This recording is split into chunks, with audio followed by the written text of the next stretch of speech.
Hello, Sev. Yeah, what's up? Okay, I'm gonna record without video because one time I recorded with it, and the whole thing got kind of botched because my computer's shit. Okay. Yeah, no, that's totally fine. I don't have like a face on or anything. Oh, it's perfect. Okay. Okay, nobody has a face right now. That's all good.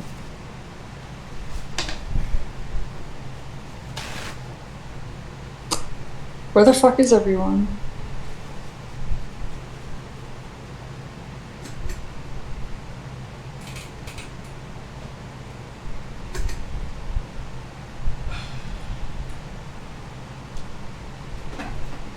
I feel like they just like scramble away. They're like, 5 minutes, and then they just. Let me check. Let's see. What are these suckers doing?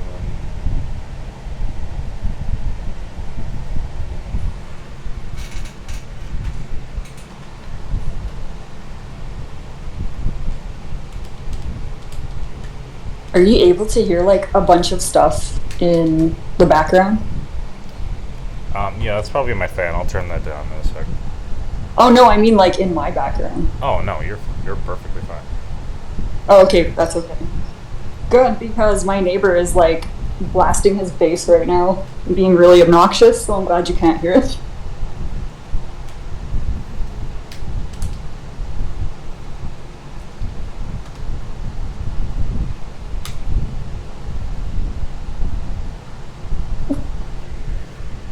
Okay, let's start.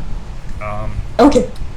Ask me what I am consuming right now at this moment. You said that you took like a sleeping pill and it Oh, woke you up, right? not that. I'm talking about this. That sounds like it could be kombucha or sparkling water. No, this is called Jarritos. It's a Mandarin naturally flavored soda. It's derived from a company in Mexico.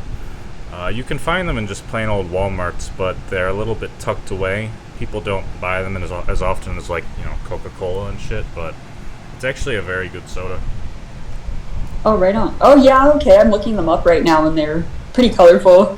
They even They have look like like they have a bajillion grams of sugar in them. yeah, they have like tamarind, which is like one of my favorite flavors of all time. Huh. I think I've had like tamarind paste, but I don't remember like anything special about it. It's just very very sweet. It's like sugar with just like the slightest fruity bit attached to it. Like Oh, sweet. I've actually had whole tamarind fruits before.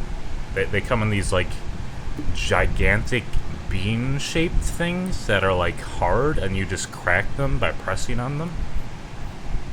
I'm looking up tamarind right now. Tamarind, are they like a pod? Do they look like a bean or something? Let's see. Oh yeah, those things. Yeah, you just crack them open, and there's like inside it looks like there's a turd. Okay, I'm not joking. No, I see it. And you also have to be careful to not swallow the 4 seeds that are inside of them. Otherwise, what? What will happen? They're just very big and very like dense. You wouldn't be able to digest them. Oh yeah, those kind of look like a rock or something. I'm trying to find a picture of how It would like, literally large just- they are compared to a human hand or something. Let's see. It's about the size of. Oh a yeah, they're human pretty hand. big. Yeah, they're somewhat big. Yeah. Not as big as like a banana, but Is there anything special about tamarind? I used to Like, does have it have some kind of effect? I used to have a slight obsession with them, which might contribute to my current like interest in them as a fruit. Like, they said that they like help cleanse fluoride from your body, and this is actually medically documented that it does. Like if you eat a lot of tamarind, you'll literally just start excreting fluoride from your urine. Oh man, I wonder what that even looks like. Let's see. I don't think you would see it, but they measure the levels in your urine, and it's like massively increased. The Bioregulatory Medicine Institute. .com. I don't know how credible this is, but they're going into this a little bit. Where did I see the fluoride thing? Just look up like tamarind fluoride. Lots of stuff will come up. Okay. Oh yeah, it looks like in rats, the tamarind seed coat extract restores fluoride-induced hematological and biochemical alterations in rats. So it looks like it helps undo the damage, I guess, that like fluoride would do in mammals. I don't know that much about fluoride, to be honest, or if it's like negative. Yeah, personally, I'm not even sure. And this is coming from the perspective of someone who would like obsessively buy these water bottles that were specifically like designed to filter out such trace contaminants as fluoride, which is actually kind of difficult to filter out, surprisingly. Yeah, I met this guy one time in my my paranormal UFO conspiracy group, and they were like obsessed with fluoride, but didn't give me enough, like, I guess, studies for me to really care that much about it. But there was a guy who built these like super fancy water filtration systems that like involved like silver or something, like colloidal silver or something. It's super expensive and like complex sounding. I was like, wow, just to get that one compound out of your drinking water, like. I would be curious, like how much something like that can do. Like if you're really optimizing a water filter like that. Yeah, but I mean, at what point do efforts toward removing these like trace minerals really do for you when the environment is saturated with stuff you can't like control at the end of the day anyway? It is interesting. There's so many things with health. One second. No problem. Part of health is making sure you are in a comfortable seating position. Oh yeah, same. I guess I should do that too. I'm kind of like standing weirdly. I actually like to just lay down on my side. I would be terrible at I'll try that too. Actually streaming video.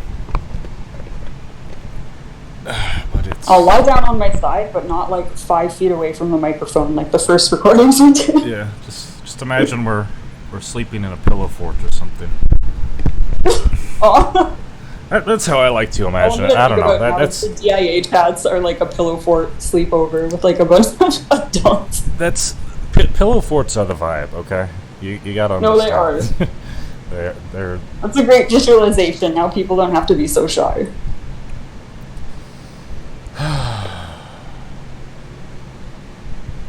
So yeah, what do you want to talk about?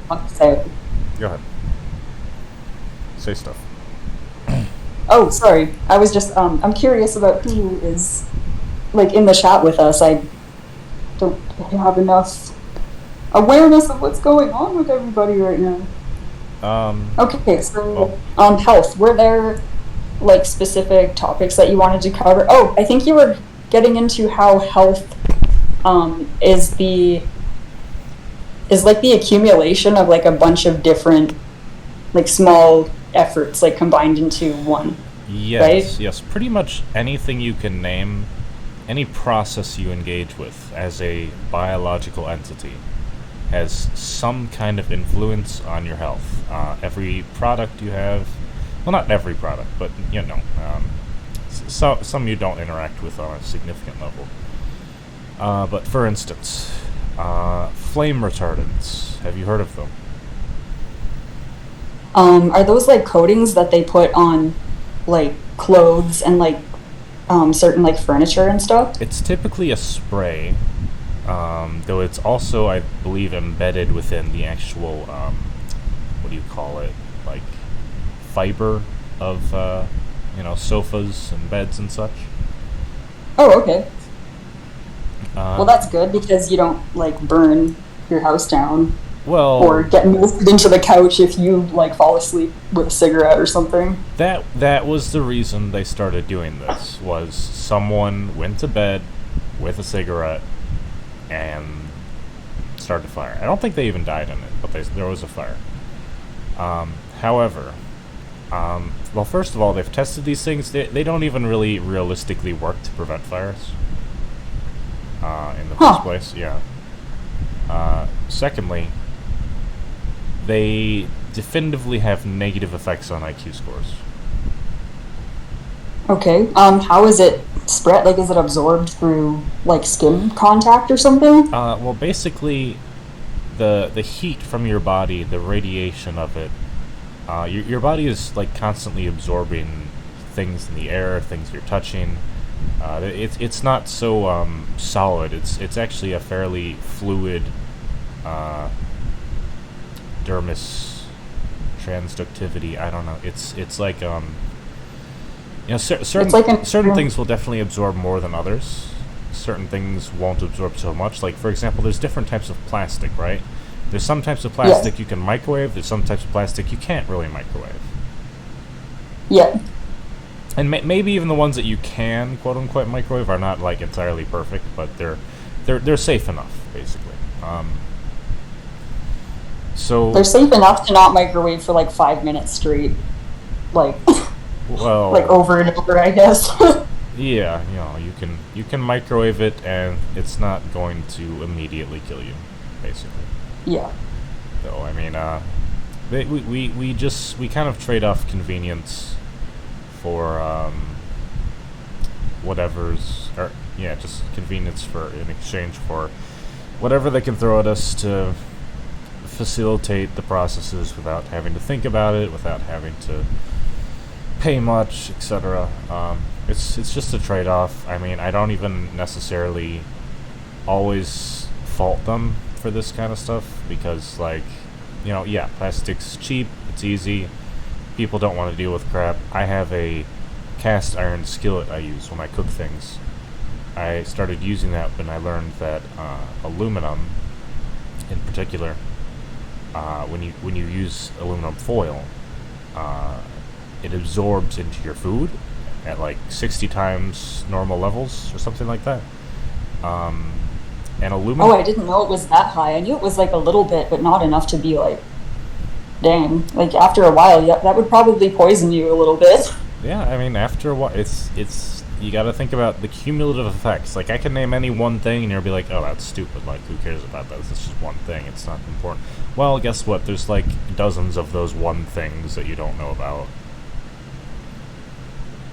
Yeah. I mean, absolutely. Like each one thing is not worth completely obsessing over and like fear mongering about. Yeah, But it seems completely reasonable. Like if there's not enough data to support whether or not something is like unhealthy, if so far the data is like it could be. I mean, how much are you really like sacrificing just changing the type of thing that you eat off of? Like it's like what, $2 to fix. There you go, different plate. yeah. Um, I mean, the problem I think is people try to make it about consumer responsibility when, I mean, the truth is, one, who's got time to learn about freaking the different types of plastic that exist? I mean, that's probably the most boring topic you could ever research. Is different types of plastic and their bioavailability. Um, Yeah. not a fun weekend. Yeah, no, not really.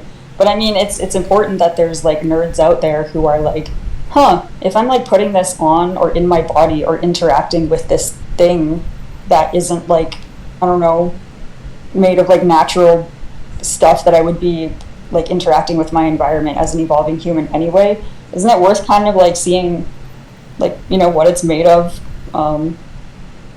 Just like learning about these things because you're kind of like, yeah, you're absorbing it, you're interacting with it. Yeah, and then It's kind of like a part of it. the other kind of like big fallacy people make is saying like, I don't care if I get cancer. Okay. Well, first of all, you should. I mean, Yeah. just straight up. Second of all, it's not really about that. I mean, you define it in the lens of cancer. Even following this line of logic, most people develop some kind of illness by the time they get particularly old, whether it's Alzheimer's, maybe you get diabetes, blah blah blah. There's many poisons you can choose from. Okay, Yeah. by the time you reach that age. Third of all, my personal experience is I do these things because, like, I feel like I've developed a kind of sense for it, right? Like, um, I'll often feel like something's kind of off about something or wrong, and then I look into it and I find, holy shit, that's actually a thing. That's a real thing that I should be potentially considering of. And Yeah, there's no harm in asking questions or being like suspicious about things you don't know about. I mean, isn't that how we like just kind of grow and get smarter as human beings? Like we should be testing things that we're told not to like question or to just like blindly trust, I guess. Like curiosity is good for us. yeah, and so we have this kind of reliance on empirical evidence over anecdotal. We think that we think very pathologically of this, that anecdotal evidence is invalid. I don't think that's the case. I don't think that's the case at all. I think anecdotal evidence is the basis of which we can generate good empirical evidence, potentially. Right? I mean, Yeah. you observe something in nature, you try to tell other people about it. If they don't quite understand, maybe you can measure it. It's quite simple. So I very much am open to the idea of, testing any weird theories I have to rigorous medical studies, and I believe that they would hold up. It's just a matter of people don't currently care. And if they don't care because there's no science, and there's no science because they don't care, well, yeah, you see the predicament. Yeah.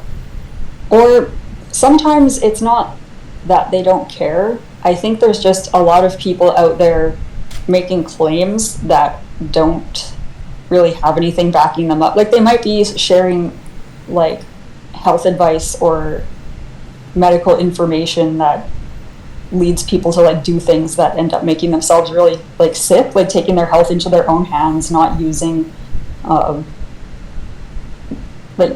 using like critical thinking and like that kind of like reason and balanced approach to things. Like when it comes to health, a lot of the time people, especially if they're in desperate situations, will try anything if there's like if they think it will help their cancer or whatever. Like I think about what's it called? Oh my god, some of the alternative therapies that really don't make any sense to me, like where you will take like the essence of something and dilute it in water. Homeopathy. Like so, homeopathy. Thank you. Yes. Okay, that. wait. I want to talk about this. Homeopathy is Okay. real, but okay, it's not. It shouldn't be used in the way that they're currently using it and marketing it in natural remedies. Homeopathy is real because it works to cure snake bites, actually. See, did you know that the way you cure a snake bite is derived from the venom of a snake? And what homeopathy means is like cures like. Okay. So it's like a small amount of exposure to a poison can condition your body to like deal with it or get over it. Basically, it's kind of like vaccines, right? I'd have to kind of ramble about this out loud to even understand the exact That's okay. difference between the sciences of the two. I mean, a vaccine specifically is telling your body, hey, this is the thing you need, focus on that, and, just disregard whatever your current operative systems are telling you to do, and do this one particular thing. And that works. It's brilliant. I appreciate it. I don't think we should be giving kids as many vaccines as they are currently getting.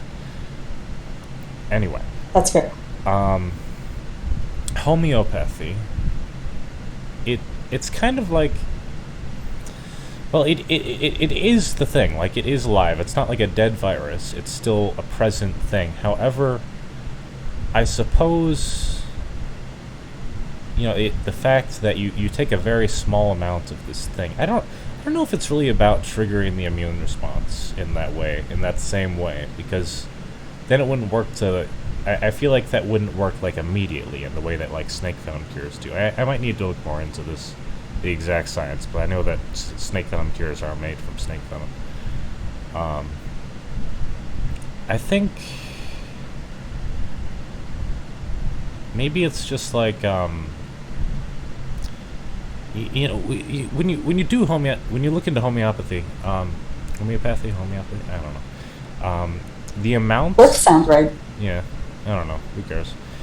The amount that's actually in it is so like infinitesimally small. It's like 1 part to 10 billion, right? So freaking Yeah. small. You wouldn't think that would ever do anything. But I think there's this weird kind of principle, like when you extract something, I think it takes on different properties than it originally had.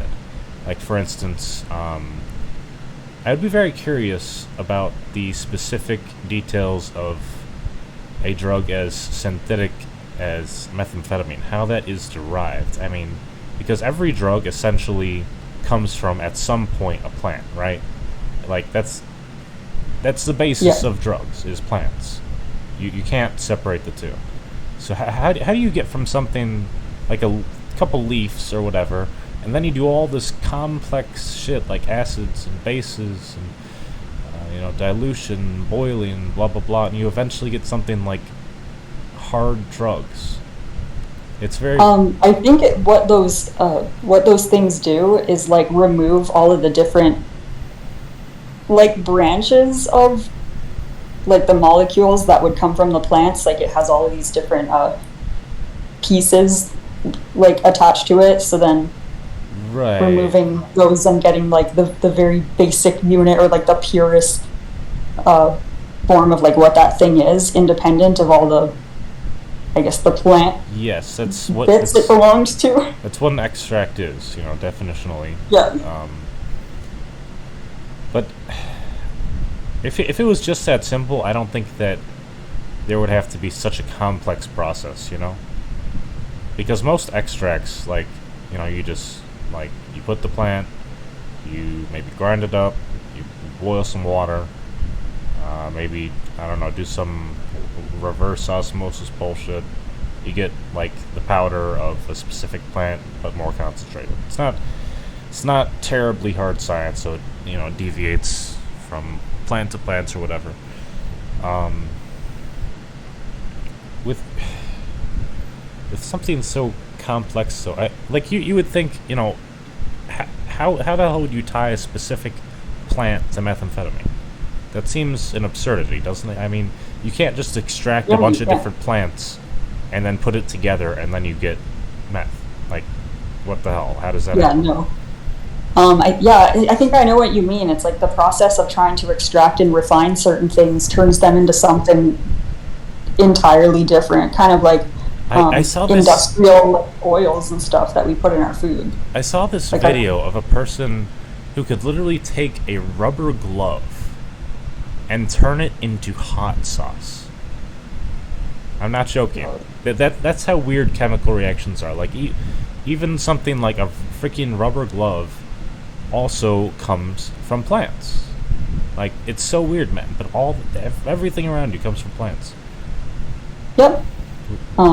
It's like, I guess, chemistry. It's like everything around us is, if you bring it down to like a small enough level, like everything's made of the same stuff, just like arranged differently, and with different forces acted upon it for it to like be arranged in that way. Yeah, it's like there's something happening at the quantum level. I don't even know, man.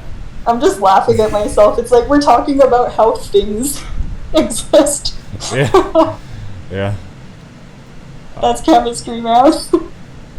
Chemistry. I know what you mean, though. Chemistry's weird. That's for sure. It's freaking I magic. mean, when you think about how chemistry works, like, why? Just why? That's why these science experiments are so interesting to us. Like when they do like something like elephant toothpaste. Like why? Why does that happen?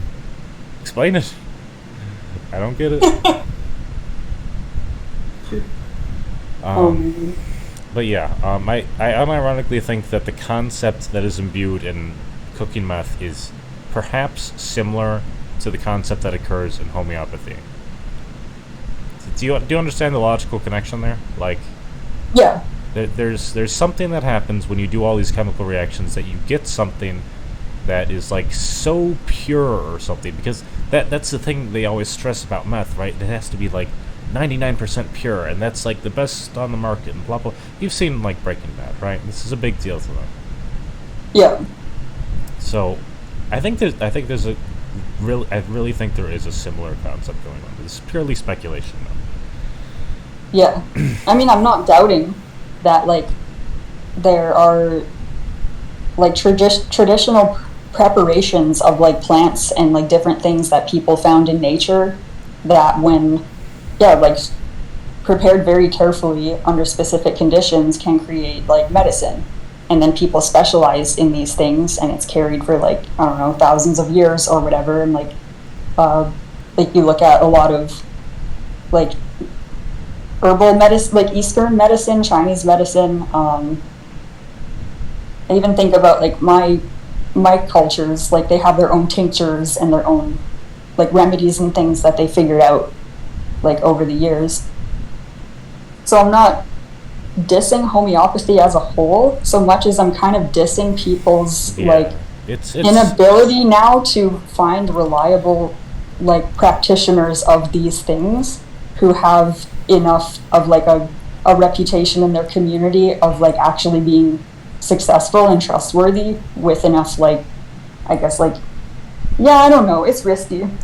At least with science and at least with like doctors and stuff, if anything happens to you, they're kind of the ones that have to like answer for it. Yeah, so there's like that. That's why they hate each other, you know. Yeah. Because like when you go the allopathic route, you're basically it's kind of like that's the door. You go through that, you can't really go back. Once you go through the allopathic route, there's no undoing that. You can't untake the medicine, you can't undo the procedure. And homeopathy, on the other hand, you can't, like, you know, unless you're a person of a particularly refined mindset and knowledge base, you can't necessarily know exactly what's going to be perfect for your own interests and body and what the perfect cure for you is. I just took a sleeping pill. Do I sound sleepy? Do I sound freaking sleepy right now? No, you sound fine. Like you're calm and collected, and you seem like normal you. Yeah, no, it's weird. It kind of woke me up slightly. I don't know how this shit What was it called? It was just like NyQuil ZZZ. I don't even know. Oh man, that stuff can keep me up all night. Really? Yeah. Like certain things that are supposed to knock me out just put me in almost like a trance, but like still very much awake for a long ass time. Huh.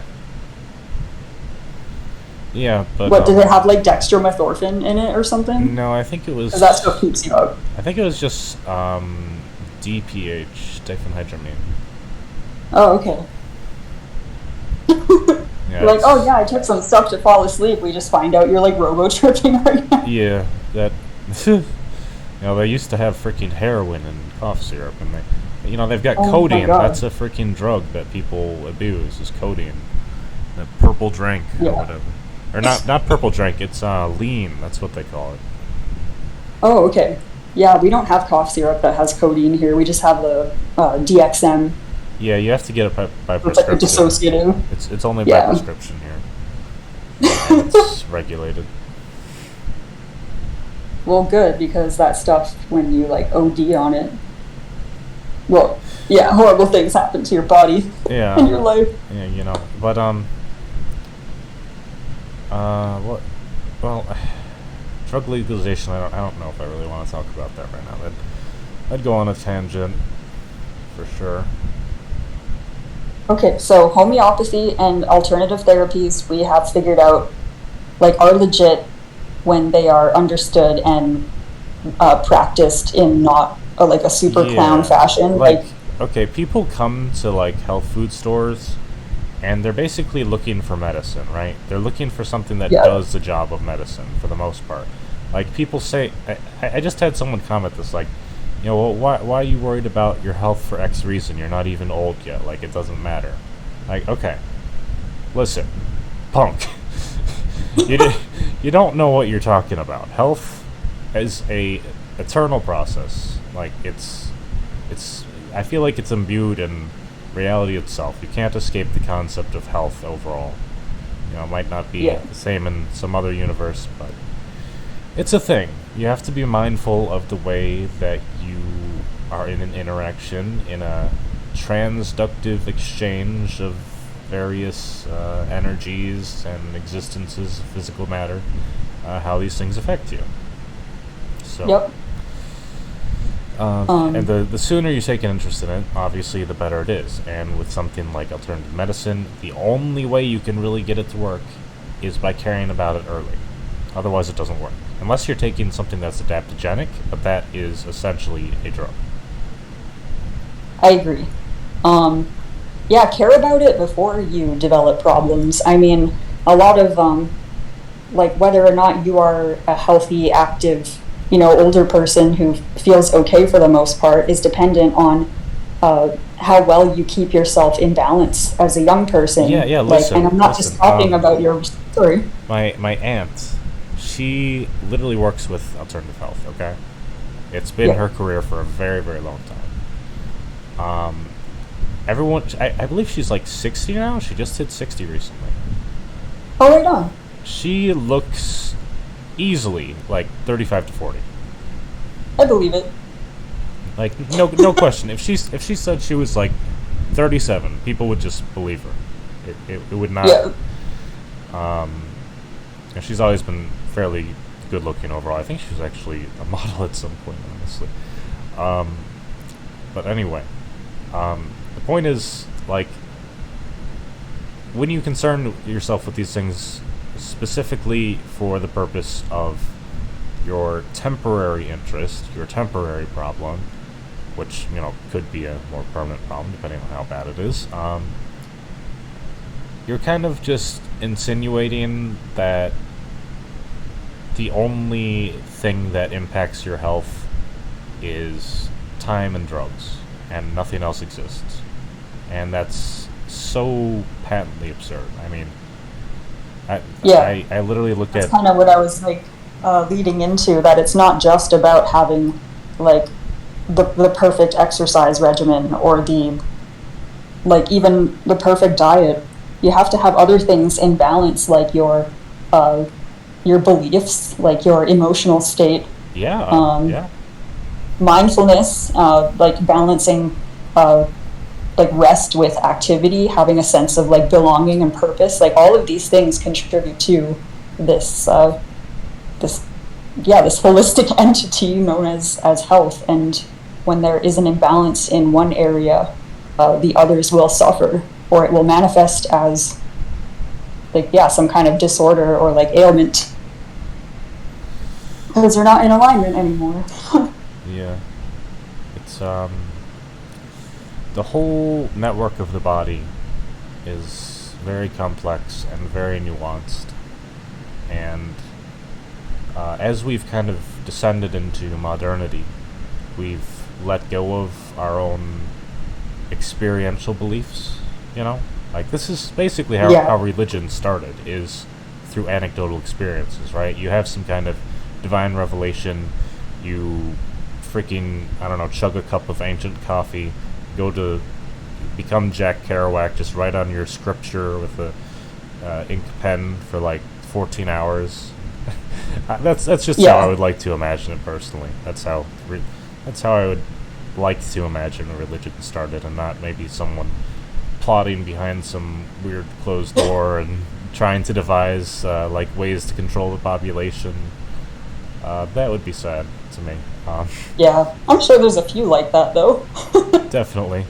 They eventually unravel and like reveal themselves as what they are. But yeah, the ones that seem to actually help people and have withstood the test of time are similar, and they take into account not just like the state of your physical self, but like how you interact with like your environment, how you're received like by others. Yeah. A lot of religions. That just reminds me of Bruce Campbell. No, what's his name? He wrote the book called like The Biology of Belief, and like how your beliefs can literally, apparently, yes, like make you sick. People with authoritarian beliefs apparently die much sooner or something. I've heard this. Oh man, I didn't know that. Yeah. That sucked. Could be a correlation causation thing, but Yeah. I mean, that kind of makes sense. Like, if you believe eternally that you are, like, separate from everything and you're just, like, a victim or this, you're just, like, waiting for bad things to happen, then you almost become, like, a self fulfilling prophecy. yeah. But religion, I'm gonna give you the weirdest hot take you'll ever hear. Um, Okay, please. I think religion is a lot like a vaccine. Okay. So, a vaccine is basically a component which you integrate into your system, which is created by other people to facilitate a certain response to your environment. Does that sound fairly accurate? Yeah, it makes sense.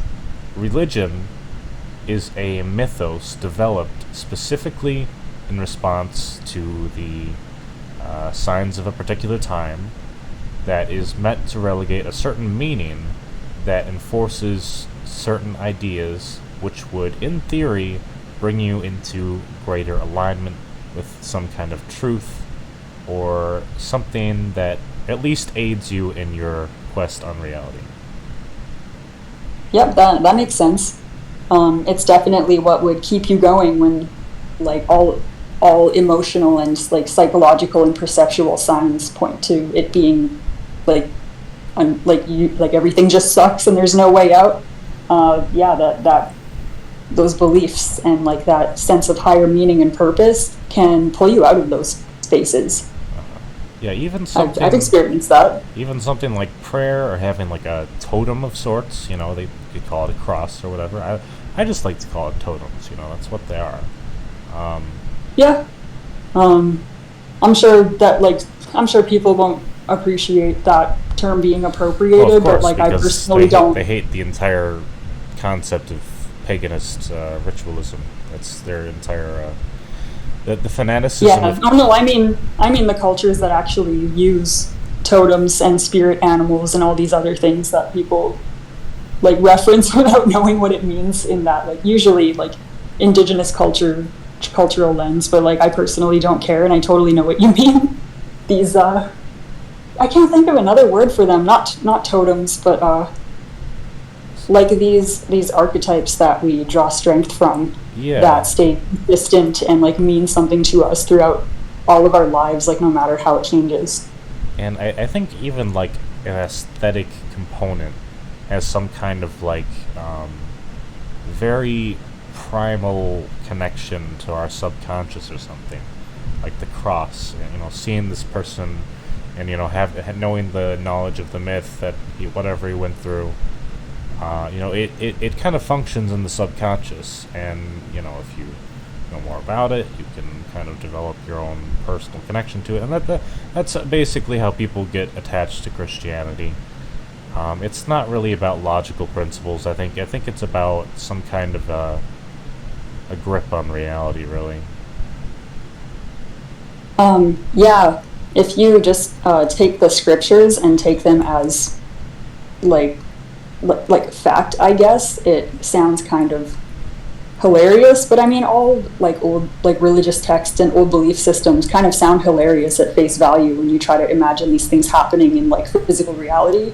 Yeah. But if you start breaking them down in terms of like you said, like symbols and what they represent to our subconscious, and if you start looking at these texts like metaphorically, um, what these tools can do for our like I guess inner circuitry, like how we use these images to like activate parts of our being, to I guess like access like like knowledge, if that makes sense. Like these things hold truths, um, like regardless of what culture. You know what my favorite religion What with is. these things, they all have the same elements. What's up? You know what my favorite religion is?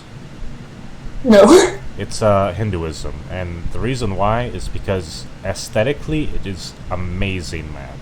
It is so trippy. Yes. They build the most intricate statues.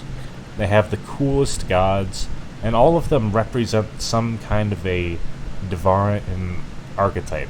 Something like to give a clearer definition to archetype. It's some kind of an eternal force that always exists in the same sense that consciousness exists. Yes. Like, you can imagine many different universes, you can imagine many different selves, states of being, etc. But there's going to be a certain, frameworks or patterning or consistent diametry between different, forces of consciousness and being.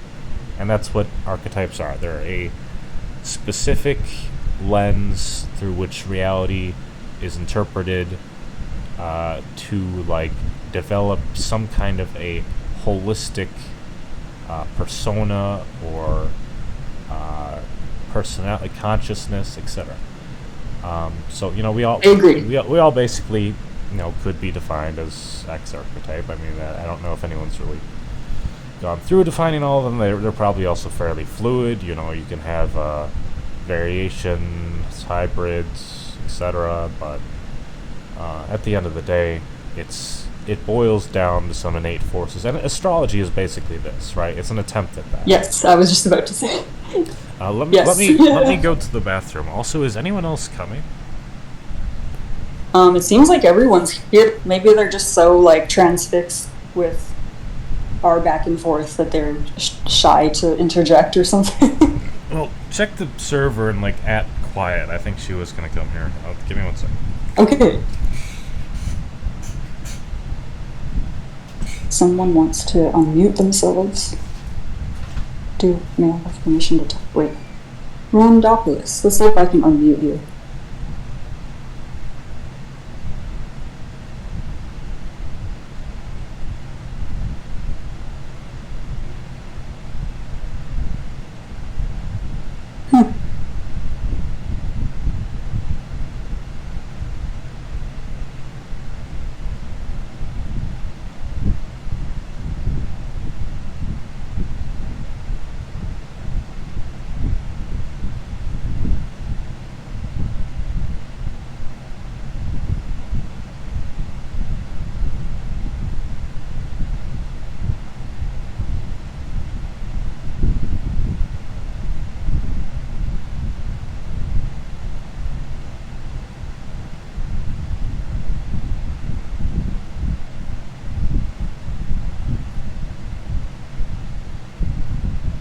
Oh.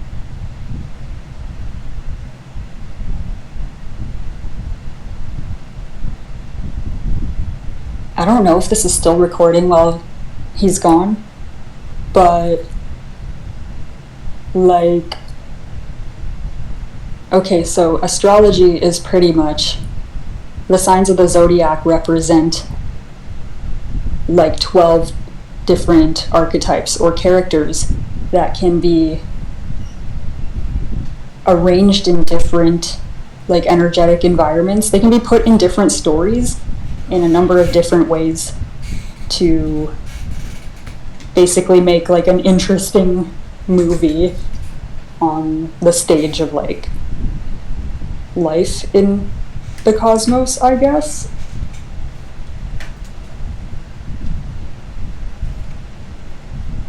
Okay.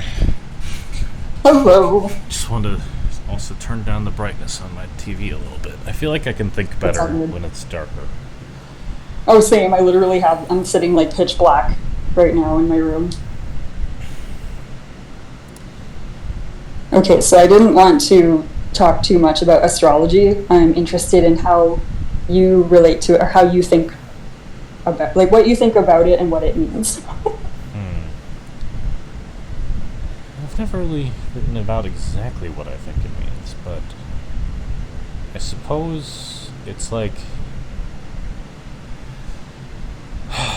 well, the basic concept of gravity is a universal one. It's the uniting force of the entire universe. It's the thing that says all that was, all that is, all that will be, is connected through invisible threads. It's that which says,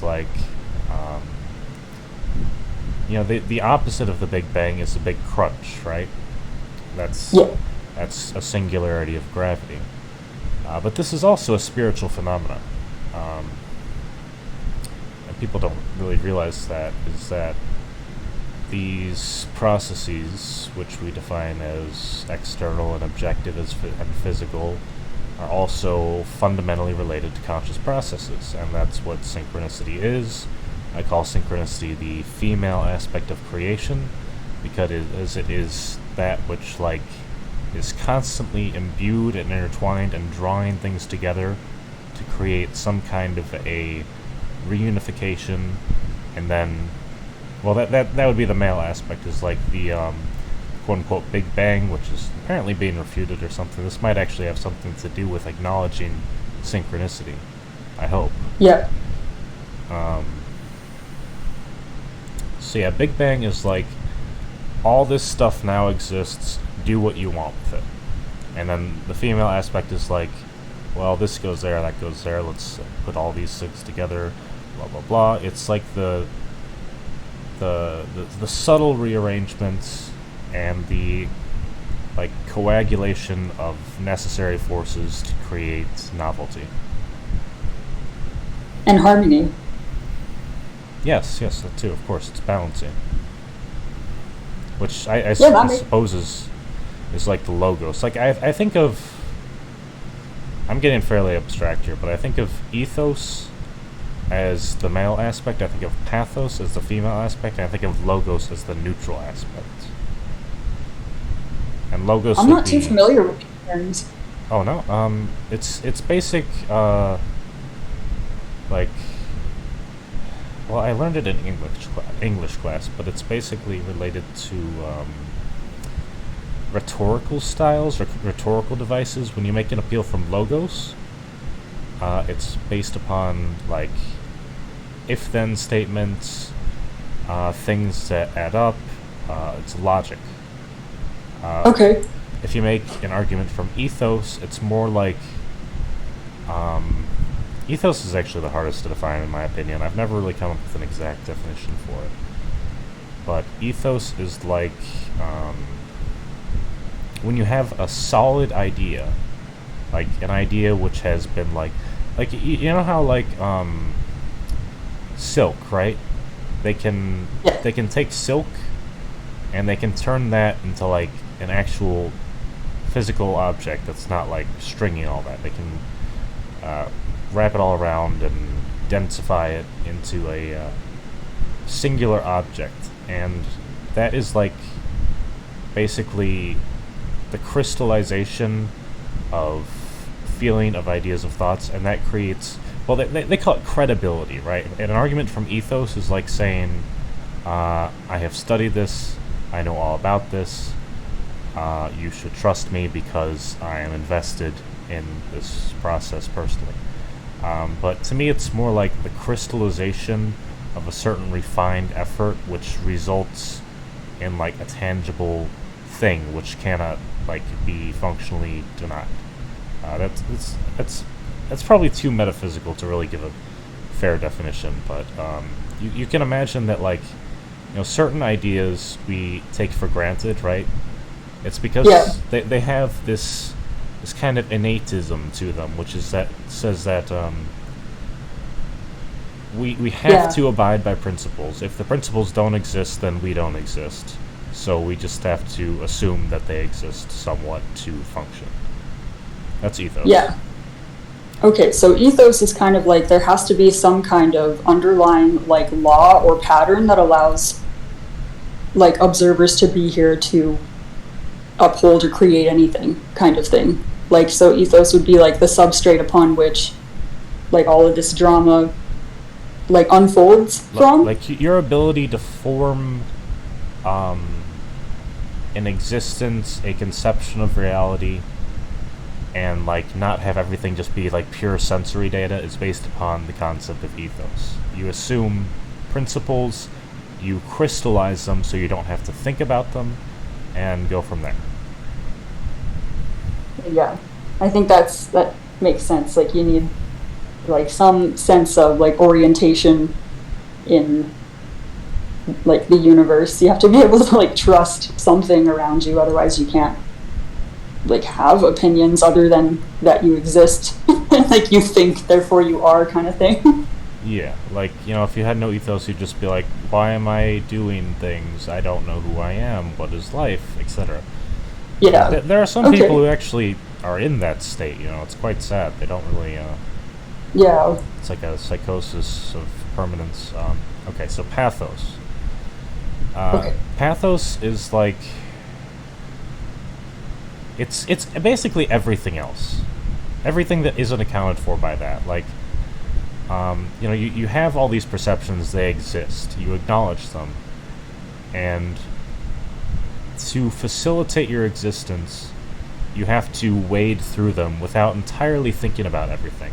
This is why a pathology is when you hold a belief very strongly, usually, that is not necessarily founded on exact objective principles. And we all do this. Everyone in the world has a pathology of sorts. If Oh, I know I do. I'll admit to that anytime. if you had no pathologies whatsoever, you would literally just be an ascended master. You would be in heaven. You would be God. Blah blah blah. Yeah. So, pathos is like creating, or not creating. It's more like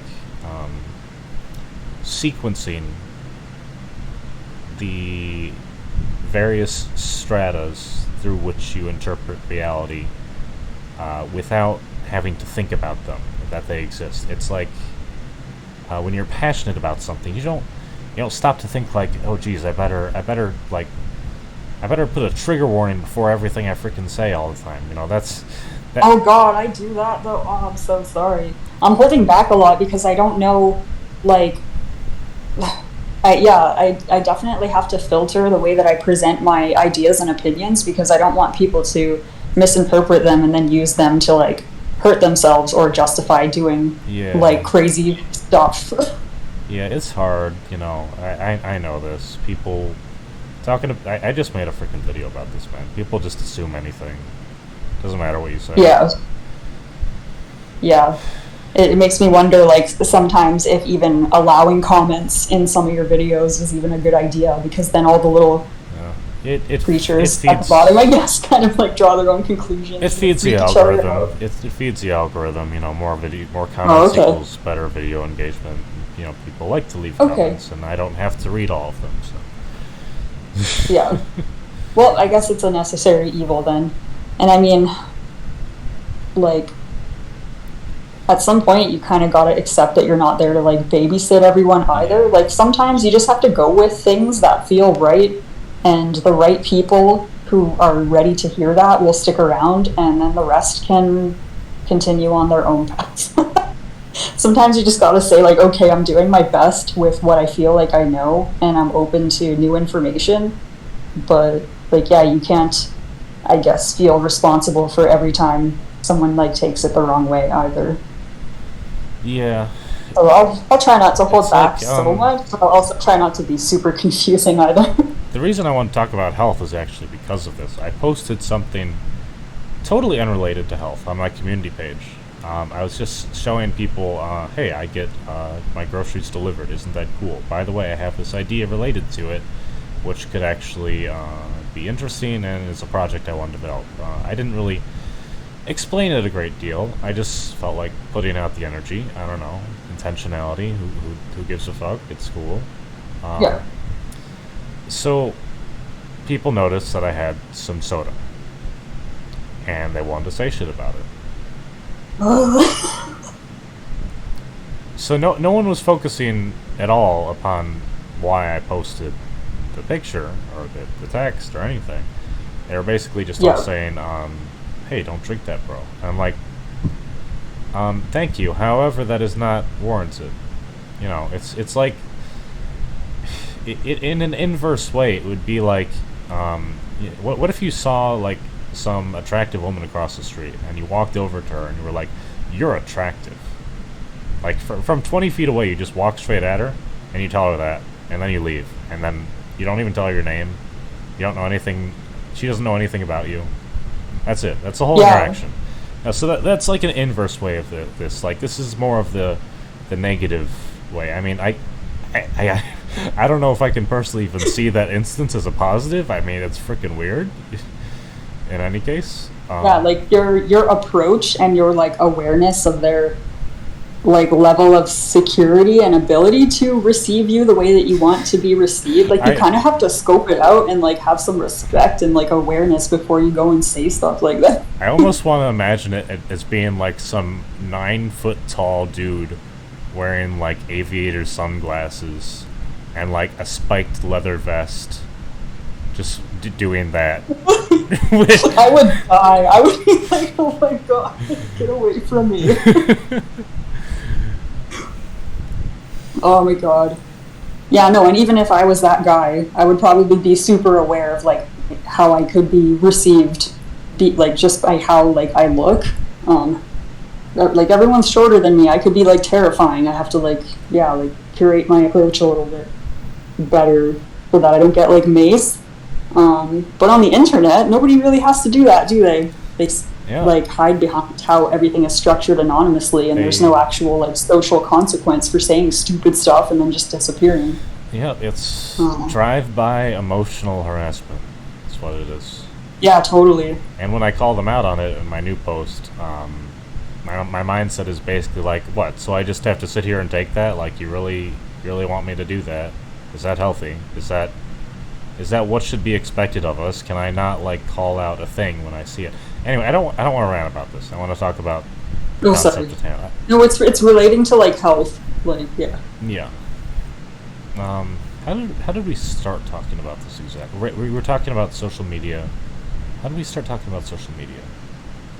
Oh, you were yeah, you were sharing like a health post, and then people zeroed in on like your drink or something, and just completely like didn't care about anything you were saying. Yeah. Yeah, so that's what happens on the internet. You post shit, people don't really care what you're saying. They kind of just want like low-hanging fruit. It's quite sad. Yeah. So, Or because they don't feel any like they don't really see you as a human being. They don't have a sense of like consequence. Like whether they see you again or not ever again, they don't really care. They just want to use you to temporarily make themselves feel bigger or smarter by downplaying like all of the stuff that you worked on. I wanted to bring up an example I had seen. I couldn't find the specific video, but there's this YouTuber I like, Hassan Piker, and he had this instance where he happened to be on stream with his brother, and someone was like, "Hey, your brother looks kind of mad at you. You should talk about your feelings with him." So this dude is Okay. like 29 years old. They have been brothers for presumably 29 years. Um, and someone on the internet is trying to tell him how he needs to manage his relationship with his brother based upon based upon his countenance. And they're not like distant, like they know how each other are feeling, and he's like, this is toxic reverse parasocial relationships, basically, in so many words. Yeah.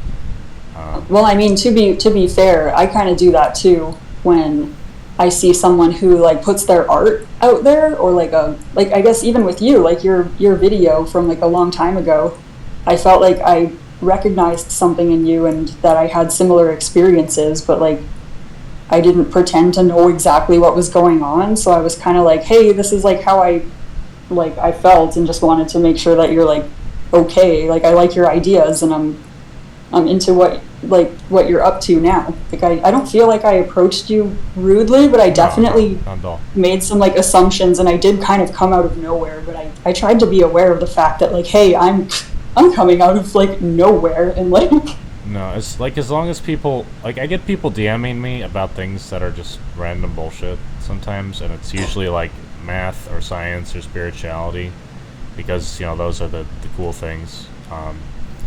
And I have to tell them, talk about this in the server. I'm not the server. This is not my email. yeah.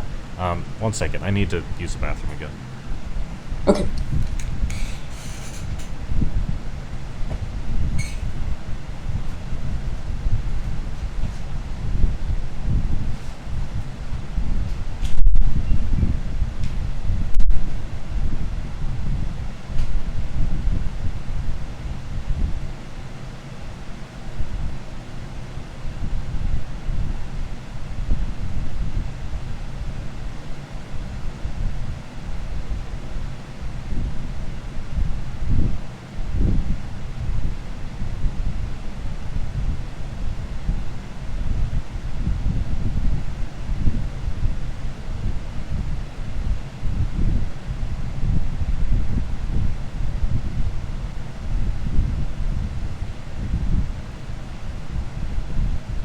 Hello? Oh, earbuds.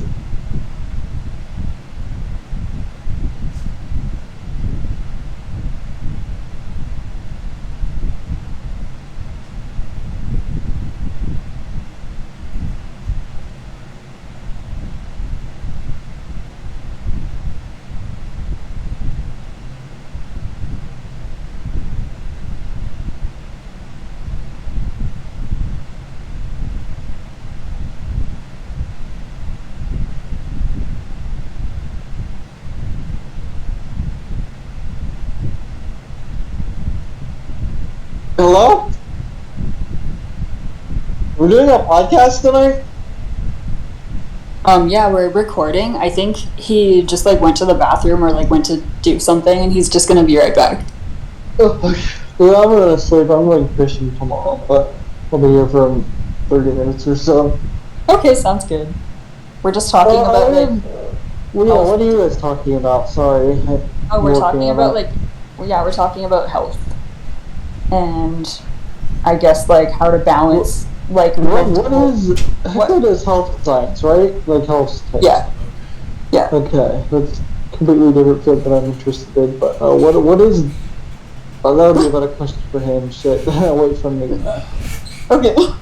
Like, see, Sam, I can't pay attention to other people in conversations. I just don't like to.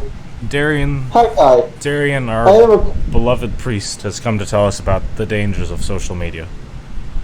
Yeah. Wait, who? Me? No, yeah, I can go on all about that. But you do health science, correct? I do health science? Yeah, I guess, sure. Yeah, hold on. What is health science? I have no clue what that field is. Oh my gosh, I'm so glad you asked because no one freaking knows what it is, dude. I have one friend named Brandon Rowe who reminds me a lot of you, and he has a YouTube channel where he does health science. He's the only other person I know besides you that does that. Huh. So, what does he do with regards to health? He does like medication compounds, I think. Like he goes. Pharmacology? Like, schizophrenia. Yeah. Okay, that's what it was. Okay. But yeah, that type of thing. Yeah, that's an important part of health. That's the opposite of. Well, I guess it can sometimes be preventive medicine. Well, yeah, it's not the. Okay, you're right. It's not the exact same thing, but it's like.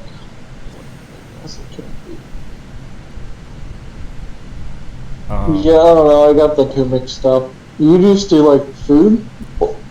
I used to like food? Is that what you said? Wait, do you... Sorry, hold on. Let me get this going. Do you do like health science, like healthy eating, or what? What is that?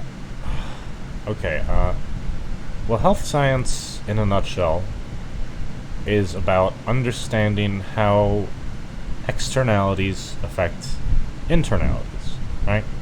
Okay. That which exists in the world impacts how you feel, who you are, how you're doing, etc. Obviously the most surface level involvement of health would be like, are you sick? Did you, I don't know, cut your... No, so like, yeah, like lab tapes it, correct? Like when you go to the hospital, that type of thing? Right, that's how most people conceive of health. It's just a matter of they only think of it in terms of responses. They don't think of it in terms of inputs. The interactions. So I think of it in terms of inputs. Though obviously, if I was hurt, if I was terribly sick, I would go to the hospital, no question. Mm-hmm. People make that mistake. They assume you should do all holistic medicine or all. No, I don't like there.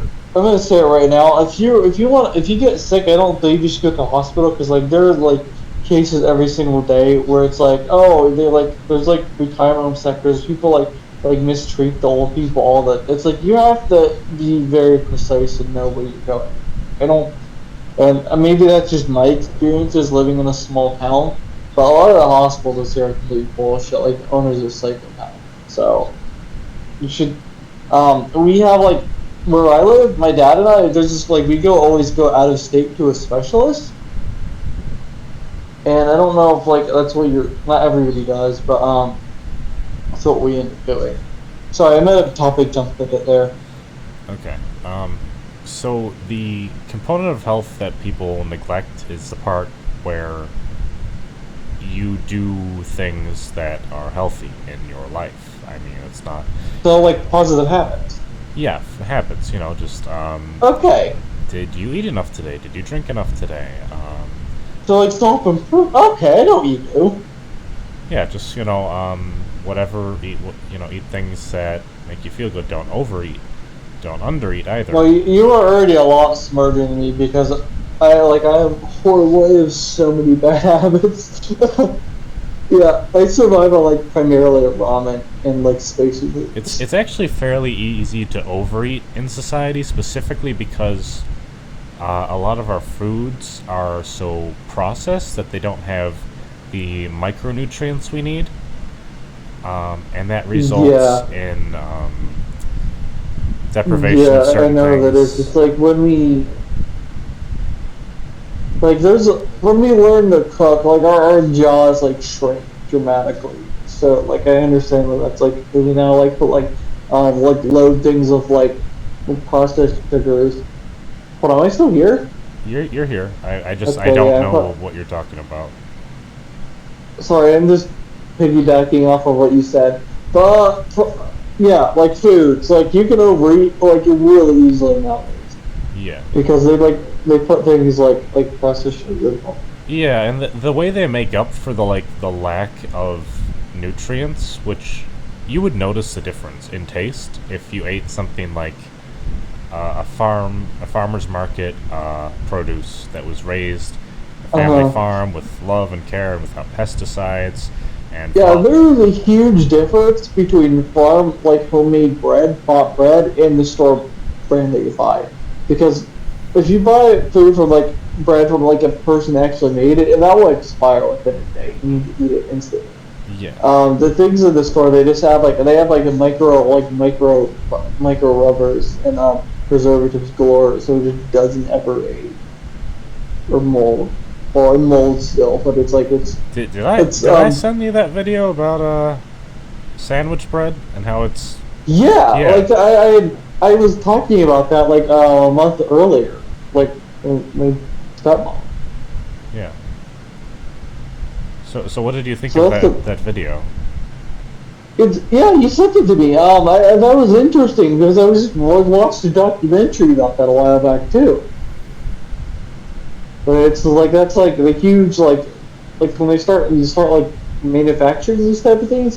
How can we extend this shelf life as far as we possibly? Yeah, I've had real bread from a farmer's market, actual bread, me too. Made from homemade grains, stone ground. It's it is. Yeah. It is delicious, dude. It is amazing. I can eat that shit.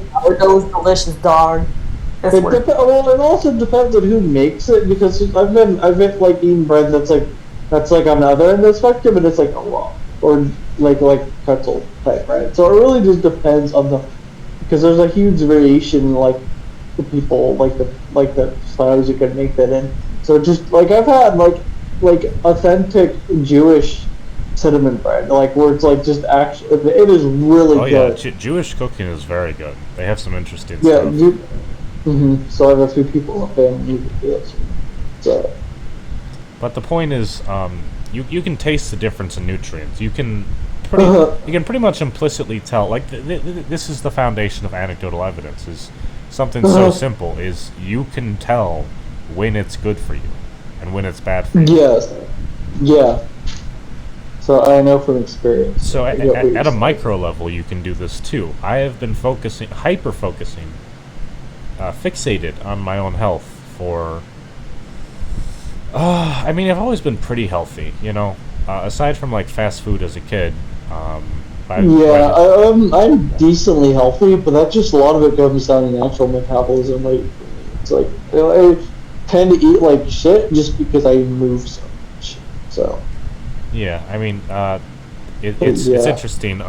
You kind of need sugar to function, That's glucose is a form of energy, and you need it in some form. So yeah, people are very opposed. all organisms. People are very opposed to eating sugar because they've been told. Yeah, I don't believe that because I'm like, you can literally put glucose, like, you can literally substitute glucose as a less, like, as a cheaper, more bacteria-prone version of agar. It's like, you can grow microbes in that. So, Well, it's like, it's like, think about the concept of low blood sugar, right?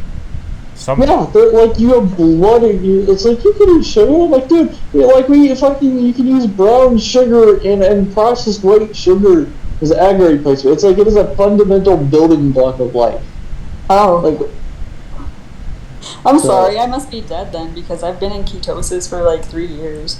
I get all my sugar from like vegetables and like. no, vegetables and plants have natural sugars. You look at things like peaches; they're just like a sugar orb or whatever. So yeah, when I notice like as long as the sugar is in like a whole form, like I can shift back into like low carb eating without experiencing like the dips in my blood sugar, I guess, like at all. Like I can eat an entire watermelon and like not have to eat sugar again. Like I don't get that dip.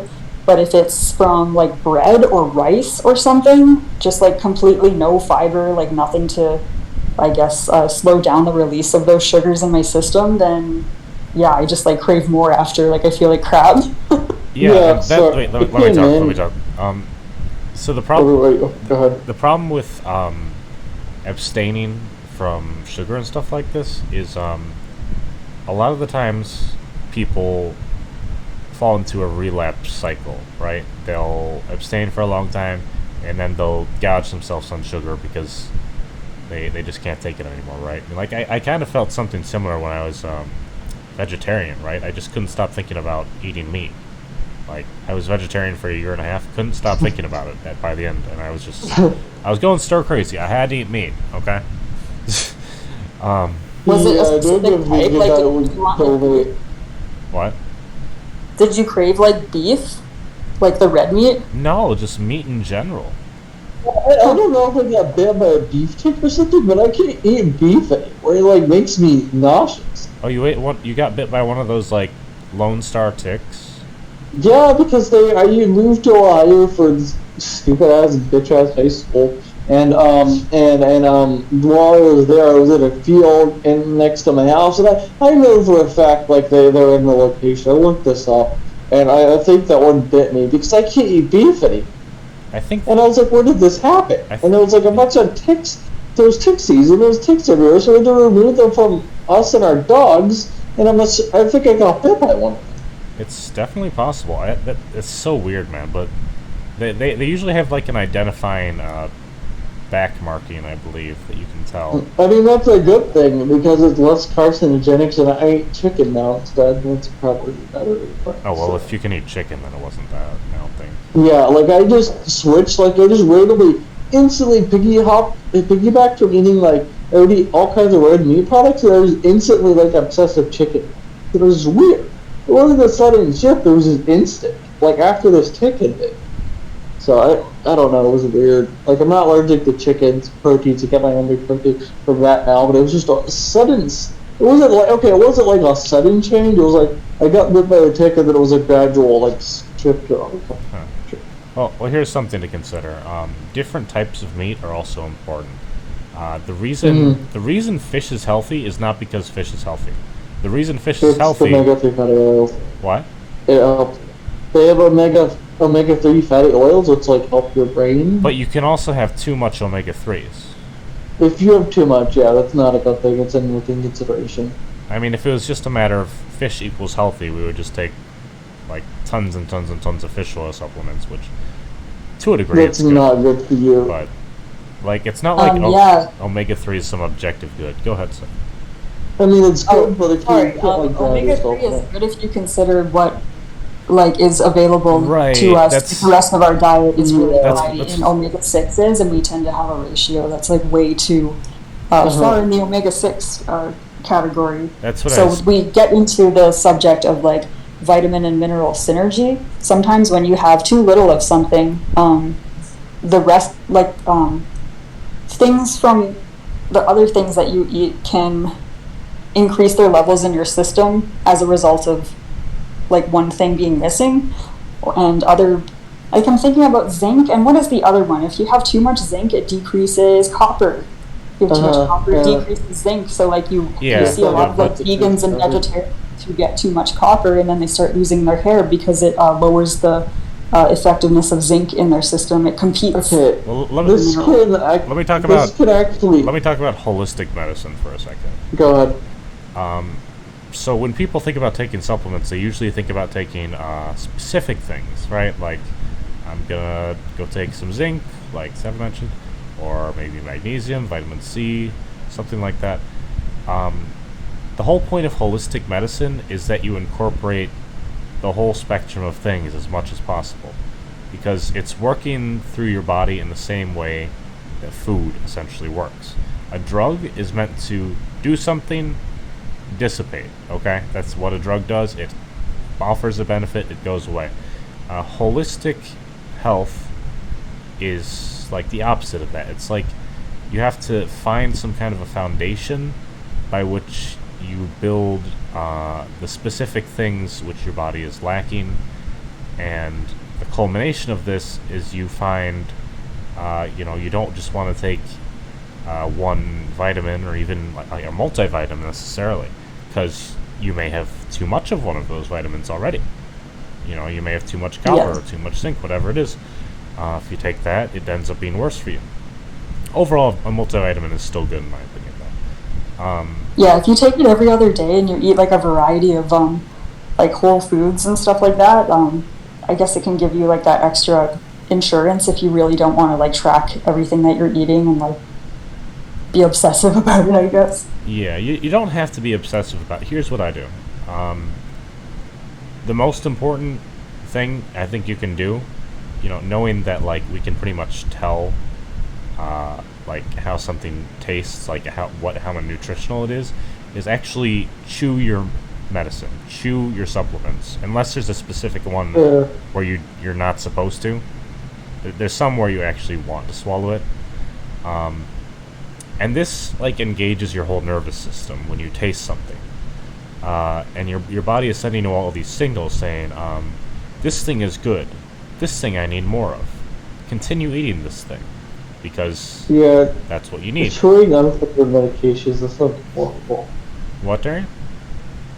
Chewing that sounds horrible, because like this brings me back to like the age where like there's these little vitamin things, like these little, I was like, I don't know how they don't make them anymore, but there's these like little dried vitamins.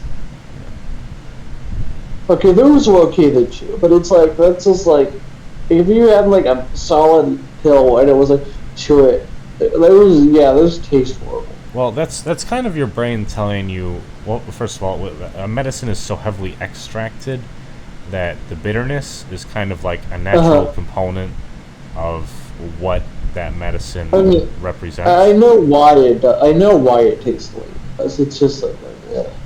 Yeah. But with things that are not like foul tasting, and with things like cough syrup, it's actually often the other ingredients, like the stabilizing agents, stuff like that. And like alcohol. Yeah, I just wanted to add on to what you said. So, but when I take like an herbal supplement, when I take a vitamin or mineral, anything, it's actually, I'm like, wow, this is a good tasting thing, and I like this. I was gonna add that if you have like a ginger chew, things like that. I love ginger. Ginger is so good, man. Yeah, those are amazing. So what I actually do, my regimen, is I don't pick out what I'm taking every day. I kind of just eat stuff, and I choose what I think sounds good. And sometimes I also consider the effects. With an adaptogen, I would take it as needed for specific events, if I wanted to have a particular mindset. But with the stuff that I would just take quote unquote daily, I just kind of feel it out, like what's working for me today. Like, do I want to take this herbal supplement? Maybe I want to take some vitamins now. Blah blah blah, and I chew on them, and my body's like, yes, that's a good one. So maybe eat a few more, and I might take a little bit more than what's necessary of one particular and then just leave out the other one, and then maybe the next day I would take the other one. And it's a good process to have, because like I said, you're engaging your nervous system, and when you taste something, you're telling your body what it is. It's like scanning it, kind of. And it's also pre-digestive, which is important. I have to go pee again. Good. So Seb, I guess I'll ask you this, but do you know how culturing cells work? Culturing cells? Yeah, you know, the Fat was big conversation reminded me of a new project I'm doing.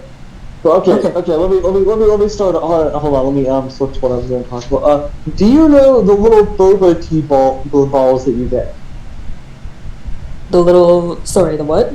The little tapioca or the tapioca like boba tea bulbs that you get. Oh yeah, kind of like gelatin. Yeah. I just realized that you could essentially like take a cotton swab and like have a dead fish or whatever, because the thought of into this.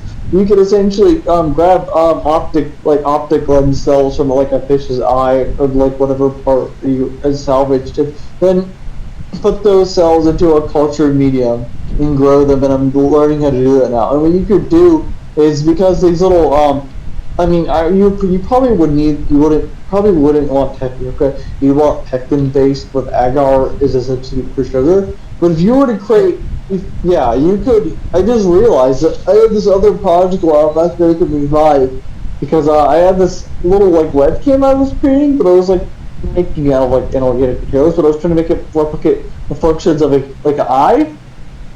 And I just realized, like, I could take a whatever they're called, you can buy them online, but like a CRISPR needle, and I could inject some cell cultures into the back plane or the back curved surface of like a boba tea bulb, and they would start growing and take up within the bulb, and I could create like an eye. Oh, that's actually really cool. So I'm going to work on this. Grows into that form. Yeah, but my idea is I would need to create some like little metal terminal platings that would be like connect to the back of it, and there would need to be the cells would need to like connect to that. But I could essentially create like an eye that I could like have like little I would have to create like a conditioned environment. Like what is an example of this? There's a device. There's like little doll. Fuck, I'm trying to think about what are they called? Hold on. There was this kid's toy, but it was this little fluid like environment, like little jar at the eyes. It wasn't that. It was something else. Describe it again. Yeah, it wasn't a doll. What was it? I'm trying to think. But I have a random guess. Is it Furby? No, because that was like completely inorganic. This had like an actual fluid chamber, and once I remembered it got dried out, and I couldn't buy it if it's apart because I didn't make it. But it was like there was like this little. What do you mean a fluid chamber? What is that? No, it was like there's this like little, like it was like this little model doll type thing, but it had almost accurate, like not quite accurate, but it had like an artificial eye, 2 artificial eyes, and like the eyes got dried up and showed out. But it had like some like almost like not really realistic eyes, because they were marbles, but they were like suspended in a fluid of sorts, and it was like one of those dolls it was a doll, and when you moved it, its eyes would like turn or rotate because of the fluid dynamics. It reminds me of like ironers. You put like water in the steam. It was a doll, man. It was one of those dolls you rotate it and it's like its eyes open and close. Like if eyelids open and close, and that's based on like how the fluid or whatever, there was like probably a weighting system. But they had like an actual like little fluid chamber behind the eye, I recall. But my main point for bringing that up was I would need to like create like almost like closed terrarium. Like do you know not how a TV operates, but there's like a little magnet chamber that wasn't a magnet chamber, but it's like, yeah, that's how a vacuum tube works. But you can do something similar. You can create a little closed ecosystem. You can put a thermal sensor in there, and have like have a little controlled thermalated heated or cold environment. I have no idea what you're talking about. But how did this come up? How is it relevant? This came up because it's a new project I'm working on. It just reminded me of it. Oh, okay. Omega-3 oils thing because it's how cells operate or whatever. Okay. But yeah, this is going to be a longer term project. I don't have the funding for it right now, but it's something I've been thinking about for like 5 years or so. Okay. But sorry, about it. If I apologize, it was completely unrelated to anything. You want to talk about garlic? Yeah, sure. Okay. Garlic is one of the most interesting herbs that exists, I think, because almost universally it is pretty synergistic with whatever the hell you're already doing. Like, it's good for heart health, which is the most important thing overall, because, most people die of heart attacks, obviously. So anything that helps with that is pretty much focused on the right idea. Of course, garlic is hard to eat. People don't want to eat it. It's isn't it an insect that you can repel? So, what does it repel? I'm trying to remember here. Well, it has a lot of functions. It's like antifungal, antibacterial, antiviral. Yeah, that's what I was thinking. Hold on one moment. Yeah, so garlic, I think the main helpful component of it is something called allicin. Yes. And it's only activated once you break the skin of the garlic, kind of like how you have to chew broccoli in order to get the anti-carcinogenic effects of it. Okay. This is why I wanted to talk about this. Is related to chewing, right? You brought up allicin. That's the active component. So you would think you just take allicin and that's all the benefits of garlic, easy peasy, right?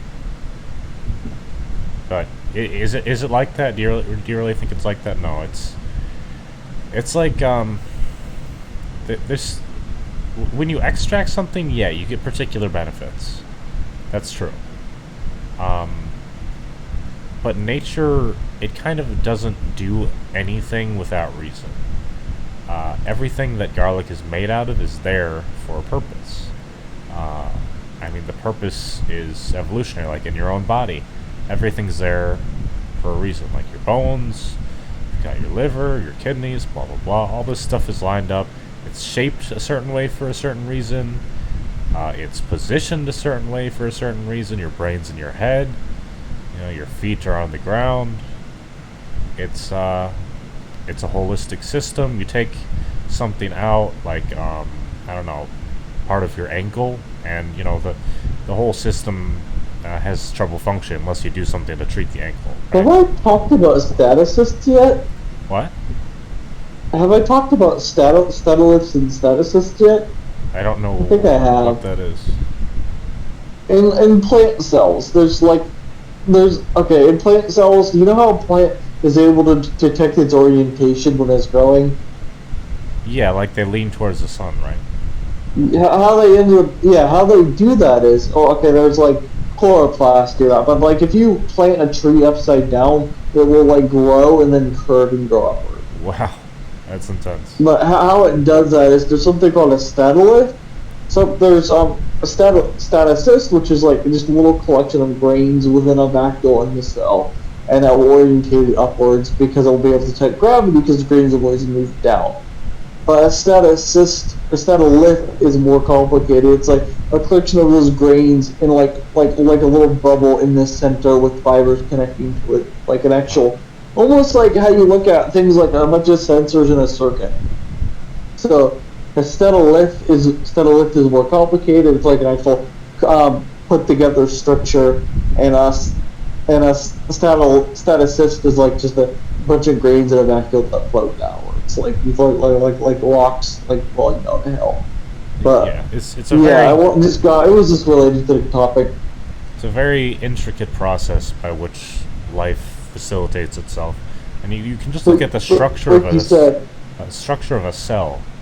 Mhm. Like why? Everything is there for a reason. Yeah, why is the nuclei here? Why are there cell walls? Why are they this thickness? It's intelligence design, right? That's the thing that Christians have tried to patent for themselves. They don't have ownership of that, by the way. That's just blatant brain bad. Yeah, I was kind of going on about that in one of the channels until Sanchi kind of shut me up. It wasn't about plants really, but more about how the universe is set up to generate intelligences Oh, I find it in kind of like amazing how. specific patterns or like paths until it reaches its like goal, No, I guess. I don't know if I was there at the time, but I would have been super into that conversation because that is like the thing I am fascinated with the most. It's like how these emerging patterns appear over like millions of thousands of years. It's Yeah. like you said about subconscious and like being similar to how a computer is. That is 100% accurate because like everything that we do in technology has been most of it has been borrowed from nature originally. Uh-huh. But if you look at like the hard drive, which is memory of the subconscious, then you look at the RAM, which is preconscious, and then Let me kind of explain this. People aren't gonna know what the hell you're talking about.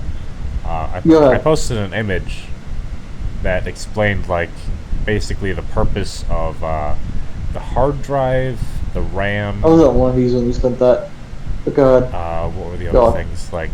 And there's two other things. I don't know these terms as well as Darian might, but there's basically four essential components. And I correlated each one of those with different aspects of the psyche. I believe the ones defined by Freud. It was, or also Jung. Freud, yeah, There's the unconscious. That's Jung. There was the ego that was like the surface programming. The superego is one. I always forget that one. That's the most complicated one, possibly, or just one I don't understand as well. And subconscious was RAM, which Uh-huh. was really what maybe. kicked off the idea for me is RAM being the subconscious because it's like all these processes that I think the RAM would be more of the preconscious because that's like so.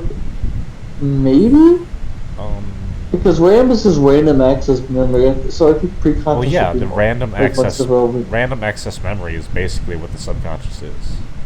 Kind of. Okay, yeah, sure. Your subconscious is kind of always like doing checks. It's saying like, are you breathing? Okay, yeah, that makes more sense. Yeah, so it has to do all these things constantly. It doesn't stop doing them. Is my heart beating? Is my blood flowing? Mm-hmm. Even things like movement. You don't always know how you're moving all the time, how you're walking, how you're breathing. Things that can otherwise be conscious become subconscious when you're not thinking about them. So it's a What would the unconscious be then? unconscious. That's like I believe that was like the basal like functional part of the hard drive that creates. okay, yeah. That makes more sense because that's just actually okay. Yeah, okay, I can see that. Like The unconscious that's where everything is. the unconscious is the inner computer, like literally. Yeah, that's just the storage of everything's. So that makes more sense because it's like you look at a storage shed, you look at a closet, things are put in there. So that makes more sense when it comes to mind. Yeah, like your Yeah. unconscious kind of always feeds into your subconscious and then eventually your main conscious, but you're not like there's really no way to become fully aware of it. In fact, the way you become aware of it is through like divine experiences and like hallucinations and shit. Uh huh. Like you will see entities, and those entities are your unconscious, basically.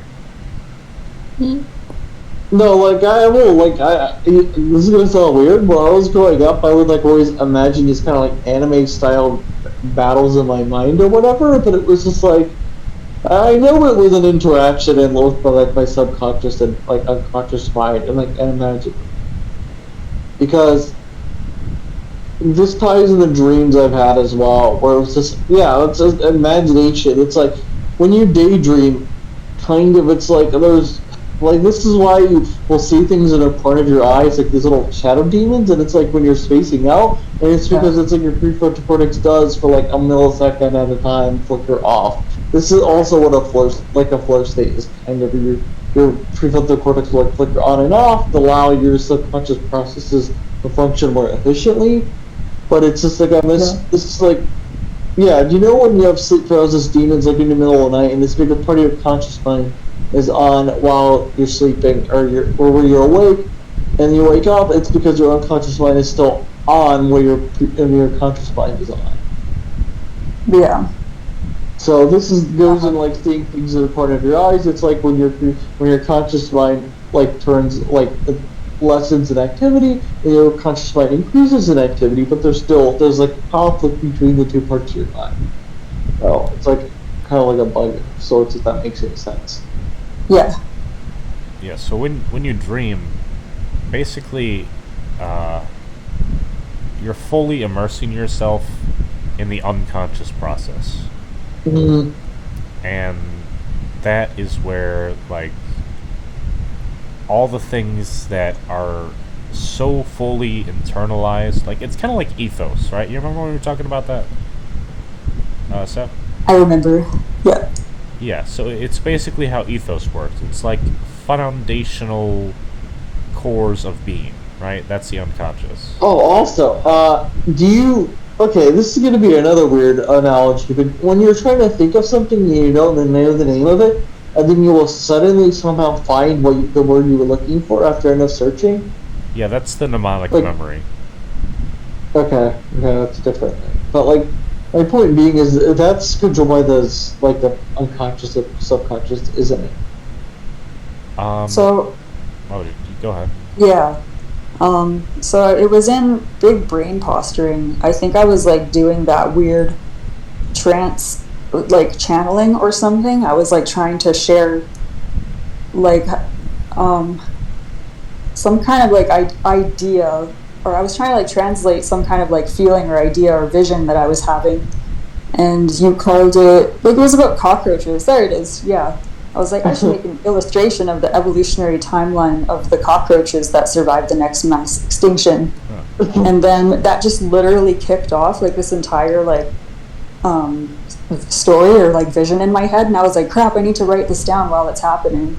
And then I was just being like trolled like everything I was saying until I kind of like gave up. Yeah, I bet cockroaches actually undergo some level of evolution right now because there's a very high variability in cockroach like genetic traits and survival, and that's actually how you get different species of insects. And they literally discover like 30 new insects every day because not necessarily because they weren't there before. Well, sometimes do. But like there's just so much evolution occurring with bugs all the time that we don't realize. And yeah, if you look, there's like you can even look at single cell life forms. And there's somebody keeps saying it's but if you look at things like is it paramecium? But there are certain cells, and there's even greater variability when you look at single cell life forms because of how simple they are. Like you look at a bacteria, and like every single like random like few generations, there's like there's this longest running evolution experiment, and that is a good example of that. Where it's like just randomly at some point during the experiment, they had a bacteria that just learned how to pick up a second chemical, and then at some point the bacteria learned how to what was it? To remember now. But like, okay, let me say something. Let me say something interesting. Go ahead. Go ahead. So your immune system, in order to function, it literally has to make like a memory of how different bacteria and viruses are shaped. It's very interesting. It doesn't actually like analyze each individual cell of a virus or a bacteria to see if it's good or bad. It literally is racist. I'm sorry to put it crassly, but that's what your body does in your immune system. That leads into exactly what I was going to say, because these different lineages or variations of like single life forms, they will have different shapes to their cell wall slightly.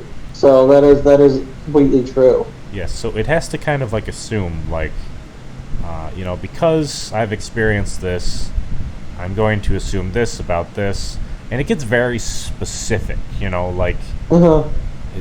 down to like the nitty gritty. Like I guess like a comparison could be like, how do you evaluate a person's face, right? Because we do that. We look at a person's face, you see they have eyes, a nose, they have cheeks, they have hair, forehead size. You look at all these things, Well, like, and you're basically doing the if you same. really think about it, What? we aren't a single organism. We are composed of multiple smaller ones working in tandem. So we are a symbiosis in a way, if that makes sense. As an individual. Yeah, I mean, we have to be like self-cognizant, though. It's not like each cell thinks. Yeah, not each individual. Each individual cell does not think individually because, yeah, that wouldn't make any sense. It's like, hold on, how do I? Like multi-cell life forms, they're all working together to create one thing, and that one purpose is to keep us alive. So it's not like each individual cell is like thinking individually as. So I got what you meant there. Yeah. I don't know like the scientific mechanics of these like visions and like feelings that I have sometimes, but it's kind of I was trying to illustrate. I was trying to describe the planet as like an organism, an intelligent being with like its own intentions for generating certain types of like intelligences and for like what reason. I have this extremely similar theory. Whenever you hear me go, oh, that's because I have had similar thoughts. And like I don't know how to articulate them, but it's like no, that's identical to something along the lines of something I've said. Well, I brought so, up anyways, I brought up the example of Wayward Pines. Have you ever heard of that show? No. Well, just basic concept. There's these humans that are of the future. They evolved in a new strain of humanity, but the old humanity still exists. And you look at them; they're very kind of like you can tell they're optimized for like physical confrontation, wilderness survival, but it's still human, right? It's basically got. You could think of it as kind of like an animal-human hybrid, but it's maintaining humanness wholly. Like, also things like this like, literally happen. Oh, like let's no, you're gonna bring up like the wolf thing, right? Raised by wolves. Okay, not to the level that you described, but there are still Native American tribes. Like unlike there was situations where people have like got cruise ships and then people like throwing spears at the cruise ships. The natives. My point was, it's very interesting that you can draw out in like the specific traits of this theoretical human, like certain things that would be defined as very bestial, like aggressive. Like there's a certain way the eyebrows go. I think the ears are like even pointed or something like that. And it just, you look at it and it's like, wow, that is like a person I would not want to mess with, basically. Just looking at their face, really, You don't have to look at their claws or anything complicated like that. Just the impression given to you is that's a predator. That's a thing that is optimized in order to, like the smell probably is like very fine-tuned. It can probably like smell your fear even. I think animals can do that. I think that's a documented phenomenon. The ears are attuned in a certain way to be like, ears are very interesting. If you look at ears, everyone's ears are different. Like literally, it's very detailed in the way ears are developed. Mine like move independently and they're like really far back on my head. I've noticed. They have like or at least other people lobes, point it out to me. They're like, wow, your ears move. I gotta go to the bathroom again. Keep talking about weird stuff. Okay. But yeah, Seth, I don't know what you were saying. I find that interesting that you were talking about the Earth is like built to bring out these different types of people, because I like had this theory that the universe might function as like, or at least the Earth and the organisms on it might function as like a larger mass when you really think about it as like a super organism. Like the different processes like of each individual person, like as a whole in society, I think it might create like a metaphorical larger structure. Like if you look at something like a beehive and bee democracy, a beehive as functioning together can replicate the decision making of a human brain. So who's to say that multiple people working together like a giant facility carry out processes that replicate or function as a larger organism as a whole? Like this is literally like what a large company does. Look at it creates products, but it is like a video game. But it's just like this is like a product of like millions, or like not millions, but like at least 120 different people on a team. But it's how coordinated and how coordinated and concise the planning was put in to create this product is exactly how a brain would have to function in order to carry out a process. So there's like a parallel pattern of functions. And when you look at like different biospheres and stuff, everything from like the bottom of the food chain, like the environment itself, is dependent on like the observers that it generates to interact with it and keep it like going. Like a perpetual cycle. So yeah. What are you talking about? And if you were to take any of those pieces out or have them act out of balance, it's like a well-oiled machine, and one single change should like either destroy, crash, just like what we're talking about. Yeah. And even if it does resume, it's like it takes like way longer to fix than it does just keep it running.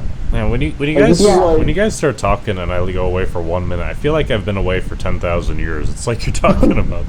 I probably said like 5 words, and Darian's telling me a story. Oh. No, I was talking about how she Sev brought up about like the world's like was like kind of like built to bring out like specific traits like multiple like groups, and I was saying I had a similar thought. I'll repeat what I said, but it was like how things like you look at things like a beehive and like the bees and hives kind of a democracy, and together the beehive like replicates the decision making of a human brain. And I had said this is like the similar to how like huge studios will like create products, or like even video game developers, for example. It's like this is like how it's a huge coordinated team of like 120.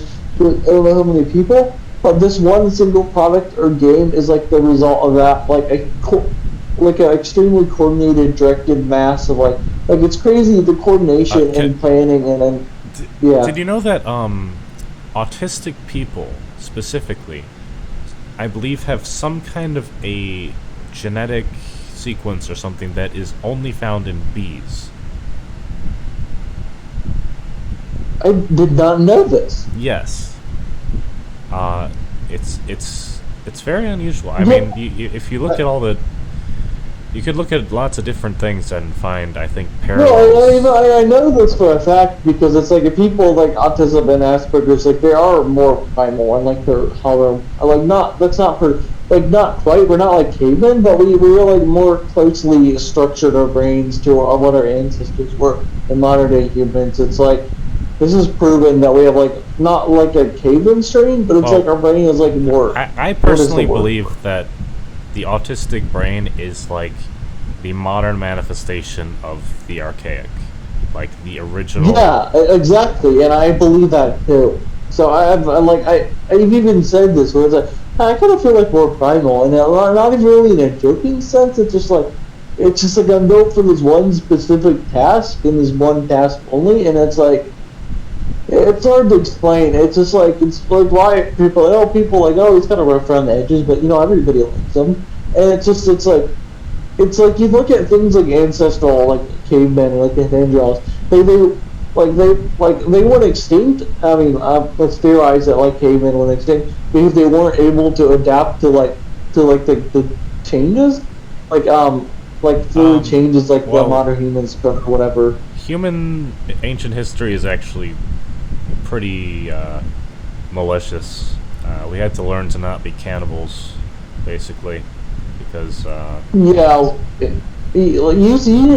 would like rape each other, like there were family members. So it's like it was like it's just like it's innately human emotion was fucked up early on. It's like there was not like any of. So I understand. So autism to me is kind of like it's a separation from the contextual like implications of society to a more like baseline level of consciousness. I could even say it's more akin to like primality itself, not just like ancient man. Exactly. Yeah. Or that's exactly how I would describe it. And it's like instead of like people, oh, we're gonna function this huge oiled machine in society. I'm like, or it's like I could just do what works for me, and it's like the best way to explain it is just I can work in a group of like other people like me, but it's like I'm not gonna. It's like instead of I don't like want like I don't care about the specifics and like all the ins and outs and this explicit rule set. It's like I just want to work with a bunch of people that create a finished product, and it's just like, yeah, it's like I don't care about the details and paperwork. I care about how it's done, if that makes any sense. Yeah. And how to. The reason originally when autism was being like codified into its own level of existence, they would kind of diagnose autistic people as psychopaths because they didn't understand. Yeah, autistic. That was the word. Yeah, the word was derived from, and like this is during the time of like Hitler, whatever. But the important thing is they're not at all, and they realize this eventually.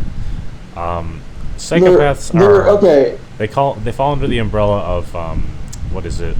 An antisocial. There's an overlap, but it's not the same thing. And I know this for a fact because my mom was watching a documentary where there was like, oh, autistic people are psychopaths, so she ended up thinking my dad and I were psychopaths. She's a fucking dumbass. But my point, this is like early in my childhood, and she realized she was wrong later on and apologized. Well, that's good. That's actually really good when people can like have a belief that is like negative, and they can like. Yeah, she changed on that, but she like that is like one of the few times my mom. She was a funny. Well, to me, it just shows like, okay, some people have like very negative and evil and like anti-humanitarian. Yeah, it wasn't malicious. She was just misinformed. Right, but it manifests as a belief most people would interpret as malicious.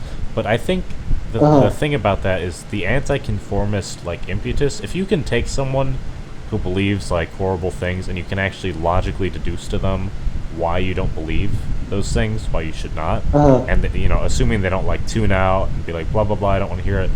Yeah, I have to do this with my own sister at times. It's like this is like I grew up in like early on in like the time where like this is like I definitely am more well read at some things, but it's like she was like talking about like what was it? What was she talking about? She had like this belief that was like I said, people ELP are aware that people don't believe that anymore because that's like I don't remember what it was, but she was like talking about what was it? The ethics behind something or other. She's talking about what holes?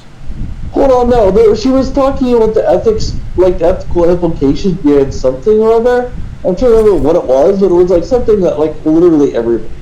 And it was because at some point my mom was like talking. I don't remember what it was now, but it was like my mom was like talking about what was it? Like the ethical implications of. I don't remember. Shit, I lost my train of thought. I can't. Well, take a minute. Try to think.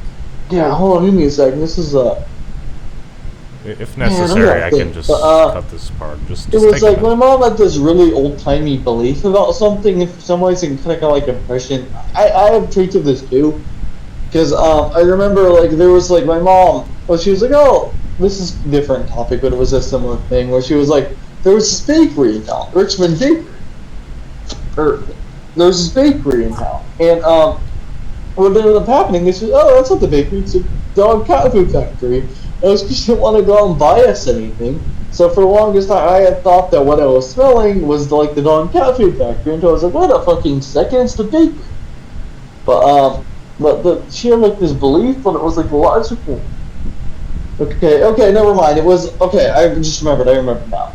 But like my Lily was like, oh, it's not ethical. With like, what was it? It was like about. She was like, oh, it's like, okay, it wasn't like ethics, but it was like she was like, plants aren't alive, the plants are alive, and I was like, well, like my mom and my sister was like, oh, plants aren't alive, they aren't living beings. My sister brought that up, and I was like, well, in what way do you define a plant as not alive? And it was like, oh, they can't think or feel or reason or communicate, and it was that kind of thing. Well, that's And I was like, well, plants, that's that they don't have egos. It's not that they're not alive. and it was like, yeah, it was like they're not alive in the way that you think. I mean, and biologically, we're just the same as plants, basically. You know, they. Yeah, that's what I told her. I said, "Oh, we're no different than plants." I said this is like, yeah, I said they communicate with their roots and they connect and create huge root networks so they can, where there's like, there's even times where like there will be oscillations of like different nutrients in the roots, and that might be like a communication, but we don't know that for a fact because there hasn't been enough research done into it. But it's like when the funguses, they're these little mushrooms you sticking out the side of trees. It's because at some point, I don't know when, but funguses formed a symbiotic relationship with trees because at some point trees will just always try to outcompete each other to gain the most resources. And when fungal mycelium networks formed a symbiotic relationship with tree roots, the roots of trees, the fungus would like coat the roots, and then the roots were able to connect, and they were able. This is like similar to how our own neurons. So trees are very much alive. Yeah, like you could think of like every different species of things in a forest as like different brain chemicals or something. Yeah, that's also ties into back what I was saying with Sav. It's like there's no reason why, like at least what's coding or couldn't be like a larger organism as working as a whole, or at least smaller groups. What's that? You kind of cut off. Yeah. Oh, sorry, but I was talking about with Sav, like when you walked out. It ties back into what you missed. But I was talking about how like okay, I already repeated that too, but like on some fundamental level, like there are like beehives, and they will like the functions of a beehive. There's like a bee monarchy, and it creates similar functions to a human brain. It's actually a matriarchy. It's the queen bee. Yeah, but like how it replicates the decision making of a human. But back to what I had said before. I said like trees, they communicate with the roots. So there's no reason why like there's like as a whole like these individual trees might not function as like individual neurons connected together. So like these huge forests you see, if you think about things on a macro level, the forest as a whole might function as an individual superorganism. Yes. Something I wanted to say is as life develops, as evolution occurs, we don't really lose like the past necessarily. Actually, back to there was this movie. There was a movie I saw that whatever the exact thing I just talked about. Okay. It was one of the Men in Black movies, I think. Men in Black. It wasn't Men in Black. Tell us what happened in it. It was by the same creator, but like the movie was like about these like new strain of cells that had like been discovered, and it was like this like it was a Men in Black movie, but it was like there was just like this dude like they were like I forget which movie, but like they were looking at like these new super brand of cells, like they were looking at these cells, and then they were like looking at a microscope, and one of the characters said, "Hey," and then it was like, "Hey, look at these cells, they're kind of evolving quickly, huh?" And then like the other supporter character was like, that's not a cell, that's not a single cell organism. Like there was like this cut to a scene head, and then the other dude was looking at a microscope and said, that's a multi-celled organism. And it was a kind of like a sci-fi thriller type movie. The entire premise of the movie was like this single cell organism turned into a multicellular organism. And then throughout the movie they were like trying to combat these cells because they were evolving so rapidly that they were like it was like these super like almost like alien life forms. I have a weird crazy kind of theory. Okay, go. I think just maybe IQ might be like your aptive evolutionary component. Like, okay, evolution, as you should know, is not just like physical changes. It's like, we adapt to our environment. It occurs at the micro level as well as the macro level.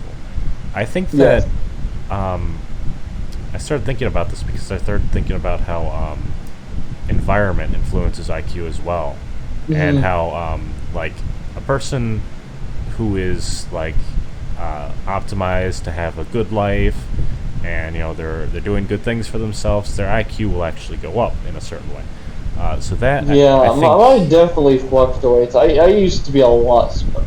I think that Um, enables like the greater level of adaptability you can bring to your environment. Like if you're thinking clearly, you can assess things more clearly, you can act more clearly. So maybe obviously I don't want to be like against people who are like lower IQ, like they it's not that like you need lots of adaptability necessarily, because IQ can actually be a hindrance. There are some people who are so smart they're stupid. It's not. Oh yeah, that's 100% accurate, because you can be so smart that you don't see the simple answers. That is like that's one side of the coin. But you can also just be so smart that you try to analyze every single situation, you just never get anything right. done. But like a person of a more average IQ, like a normal, like a normie, functional human being in society, they have a lot of like implicit knowledge, and that's stuff that they just do without thinking, and that's what an animal does. They do without thinking. They are trained to do instinctual knowledge. They're trained to do a specific thing. They do that thing well. They don't need to understand it. I think a higher IQ person like deconstructs it, and that can be Okay, this is a gonna hindrance. sound weird. What? This is gonna sound kind of weird, but like, how ADHD operates. And this is gonna at least in my experience, is like I function a hell of a lot more implicitly than most people, like normal people. And that doesn't mean I'm stupid. It's like No, because no, I have an that's- overall smaller brain volume that's- and prefrontal cortex. It's like I function on impulse more than final action. So it's just like, and it's just like because I have a smaller brain, I have less overall tissue. So it's like I work quicker, but it's like I can't. I'm extremely stubborn, but that's just as a workaround over the fact that I work in quick bursts and I can't prolong anything for an extended period of time because my brain's not built that for endurance. And it's fairly common that neurodivergent people have higher IQs. There's obviously instances of the opposite end, where it's almost like their brain is so plastic it can't like solidify certain knowledge. Like you understand that you can be so that is extremely relatable to me. Where it's like I'll know something one day, and then the next day I'll what did I say? It's just where I can't fully internalize that knowledge, no matter how hard I try. Like there's always a hole in my brain. For me, I have really bad memory sometimes. Like I'll just leave food in the oven, I forget that it's there. And the reason that happens, I am the exact same way. The reason that happens is because I'm usually doing 2,000 other things. I'm like writing shit. Right, it's that is extremely relatable. So it's like my brain is like, that's not so terribly important. I'm gonna let that go. But if I was in a situation, where like I had to eat, obviously I'd remember that. Like your brain will actually, if you need to do something, that's like where it's just you have no control of doing it. So it's a selective adaptation, basically. Is what neurodivergence is, and that it doesn't have to be high IQ, not at all. That would depend. People are like, people with autism are like above average intelligence. That is not the case at all, because you can have autism and Asperger's and just be average or below average as well. If you think about it, like if you can imagine a person who would be just like so incredibly different from a normal person, still a human, but like a brain that is just completely foreign to our ways of thinking currently. That person also, you finish what you're saying. That person would probably get qualified as like broken or something, because because so you don't fit in within our criteria, so you're secluded. Yeah, because we qualify it in terms of what we already understand. In what we're familiar with. So, like, a neurodivergent person is basically a certain degree of that. It's not it's not intelligent or unintelligent. It can be like so adaptive that it doesn't facilitate like normal societal processes. I mean, I literally live off of SSI personally. Like the government pays me to exist. Yeah, Because, I do that too, but okay. Can I bring up the story for why I'm on SSI? if it's not Just terribly personal, it's if you have not. like It's not that. It's not personal death. So I got put on this when I was living with my mother because she wanted to use me for alcohol money. So like the past oh yeah, 5 years or so has been just getting off that fucking job. So it's like I'm not disabled at all. It's she put me. I was like, I'll just milk her for the time being. So I hate I hate going to the bathroom now. This is a really good conversation, but I have to. Yeah, go ahead. But yeah, so finding a tech job through vocational rehab because my sister's in it already. So maybe like another 2 years, then I'll be on feedback. Yeah. But that has been part of the reason I've been like I want to be doing all these YouTube science videos, but it's just like I've been all of my attention has been on this other stuff. I don't know how many years now. It's just like I have too much on my plate. So it's just like as soon as I get this driving out of the way and this other stuff, I'm like, I'm gonna get my YouTube channel active again. Time is at 10:10. I'm gonna sleep soon. But yeah, anything you want to add, Seth? To what? To what idea? To what point? The conversation in general. What are we talking about right now? Oh, well, I was still kind of thinking back to when they were talking about garlic and certain like beneficial effects from plants can only be achieved through consuming them in their like whole state, like how you need the different compounds in the skin of the garlic in order to like activate the the good stuff. Like you have to like pierce it. Because if you look, I know garlic doesn't really smell, but if you snap it, that's when the smell activates. Yeah, it's kind of like when you have a glow stick, like it's not glowing, like crack it, those like chemicals make. So it's kind of like that's how garlic works. That's a great that's a great metaphor. Glow sticks, I love that. Because you essentially, there's like this, like a kind of like what is a waxy membrane. You look at things like leaves, that's such a cell, and then there's like inside. Then there's like the material that holds like what is it called? This is how things like plant stems work, and it's like there's like this little waxy like membrane here. And I don't know what it's supposed to. I have to look that up. I know that's on it, but they have papers on this, so.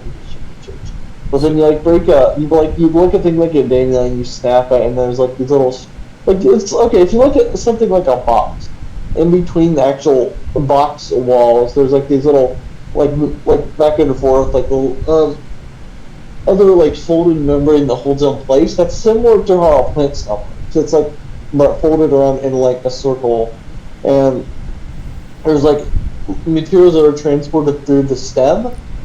And then in the middle, there's like this, almost like a sponge-like material, where like the liquid is like sucked up through. Memory is one of the most interesting phenomena in terms of physicality. Thinking about how do you quantify the existence of something which is a theoretical value in your head of something that existed in the past. Into like some kind of a physical form, right? That sounds very trippy just to think about that. I wish people, instead of asking like what is time, I wish they would ask like what is memory. Like, is this the part where I get to tell you how I can do that thing? Okay. Okay. Sounds good. There is no time, so like basically everything that has ever happened is accessible in the I was gonna say I'm time-blind naturally. So time is a social construct that has been artificially constructed that we keep track of the intervals. And I think ADHD, like Asperger's or like autism, it's like the same thing. It's a neural difference back to a time where it's like time that nobody gives a shit.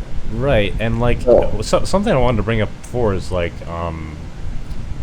humans are like the omni archetype, right? Like, we evolved out of like the strain of the totality of other animals, and in the way that I look at it, it's not to say that, like, you know, every animal led exactly to us. There weren't different like branches and stuff. No, there was branches. Fundamentally, like, all the components of like base subspecies, reptiles, amphibians, insects, mammals, of course, etc.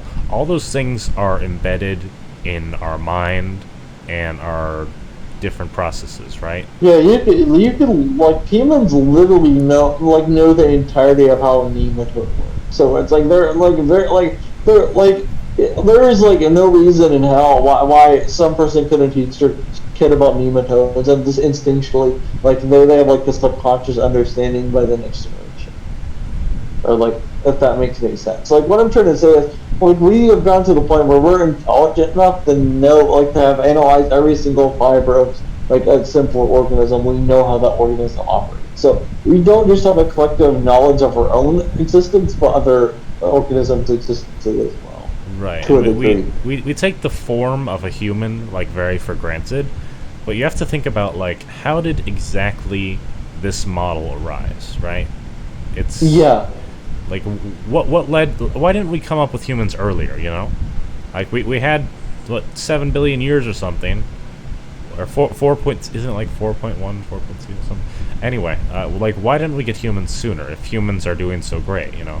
Start out with humans are a relatively new species. It's like we were like there's videos that explain this better than I could, but it's we didn't arrive on this planet till like 4 point, like you said, billion years ago. But it's like that is a recent branch. Like, 'cause you look at things like the Cambrian era and like the dinosaurs, it's like those have been around for like eons longer than us in terms of the. Yeah, I mean, think about it. Like, freaking alligators exist, sharks exist. Those things are millions of years old. They've just been doing the same goddamn thing for millions and millions of years, hundreds of million years. And then humans show up and we're like, we're gonna do fucking everything. Screw that. We're gonna do everything, and we're gonna do it differently and faster too. Yeah. It's kind of unfair, honestly. No, it's just like there's this. You know the game Rain World. The game what? Like you play this. There's this game called Rain World, and you play this like little cat slug species thing. But like one of the entire jokes in the game is like there's this other species called the what are they called there's this monkey type race called the primates or whatever, and like there's an achievement in the game where it's like, how do you get the achievement? I can't remember, but there's this joke where the achievements like it's like basically these little, they're called scavengers, but there's this achievement you get which is like I don't remember what it's called, but like the joke is that the scavengers were the tree that's carried all along, and it's like a subtle. The scavenge is a what? Hold on, there's this game called Rain World, and there's this like race called the Scavengers. Just tell me what did you mean? Something about the primates. Yeah, they're primates, and there's this achievement you get that is a joke about humans, them being the true agents. Okay. Humans being the true agents. What's the joke? Hold on, I gotta look it up. Give me a second. Give me years since I played this. But just to ramble a bit, humans are very balanced. Like, we're not particularly bad at seeing or hearing, or even smelling. You know, maybe smell might be our weakest, honestly. But like, we're capable enough that we can make use of those senses to a good degree, while still maintaining like our full awareness. Okay, because it's called chieftain. That might be what it is. Well, what's the joke? Hold on, I'm looking for the video. Finishing my thought, like, go ahead. If you have extremely attuned senses on the level of like a dog's nose or a cat's ears or an owl's eyes, that actually detracts from your ability to be centered in your own consciousness, because the level of sensory awareness overtakes your own sense of free will, because you're just fully immersed in the sensory phenomena that you don't self-cognize. It's like when you're on a psychedelic or something, and you just have that wide-eyed feeling Like you become overcome by like extreme levels of phenomena, and it just like overtakes your sensory Yeah, processes. what is it like? What is it like? Like you said, do you do? What was it? You that said you do shrooms, like magic mushrooms, or who was that? No, I haven't done shrooms. Okay, that was my older sister. Never mind. I got you mixed up. But they are literally sensory enhancers, like across the board. Yeah. Sight, sound, everything becomes greater, which becomes overwhelming. You become so aware that you lose your awareness. Does that make sense? Hyper awareness. Yeah, where it's like your senses take over. I know what you're saying. Yeah. But it would be nice, I think, if we could choose to use these things consciously for the specified purpose of sensory enhancement in certain specific situations. Like, it'd be cool if, like, freaking, you could get every senator or something in the U.S. to, like, get together and say, we're gonna figure this shit out today. And they all dose on a tab of LSD and just start talking about shit.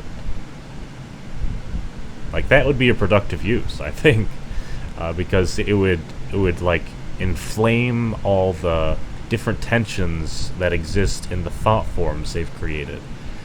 Because it's not just like external sensory awareness; it's also like things in your subconscious that are bubbling there and you don't notice them.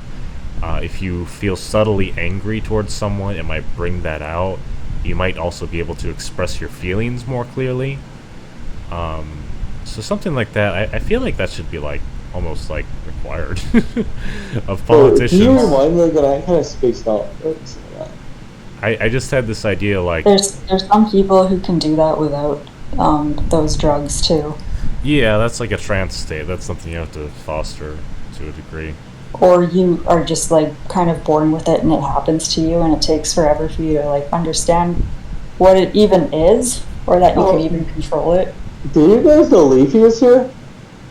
Okay, I brought him up a few times. But people, they go, I don't like Leafy, and then it's like, honestly, I understand why you react that way. So, what does Leafy have to do with anything? I don't really know much about him. No, like you brought up being like subconsciously being angry at somebody or whatever. Like what he ended up doing. No, yeah, that's a useful thing. That's exactly what his deal was. He essentially got revenge against anybody who had ever wronged him.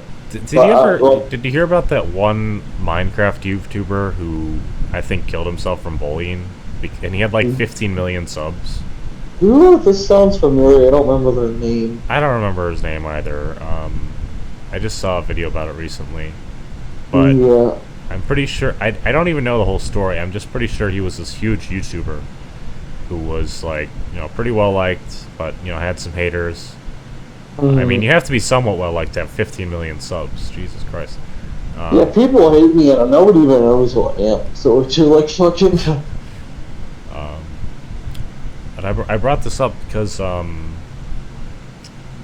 did I bring this up? What the hell were we talking about? Humans, free will. All right, psychedelics.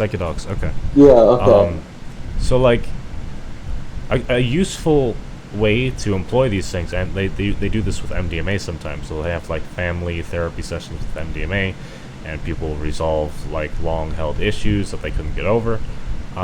You take like you create like a sustained environment, right?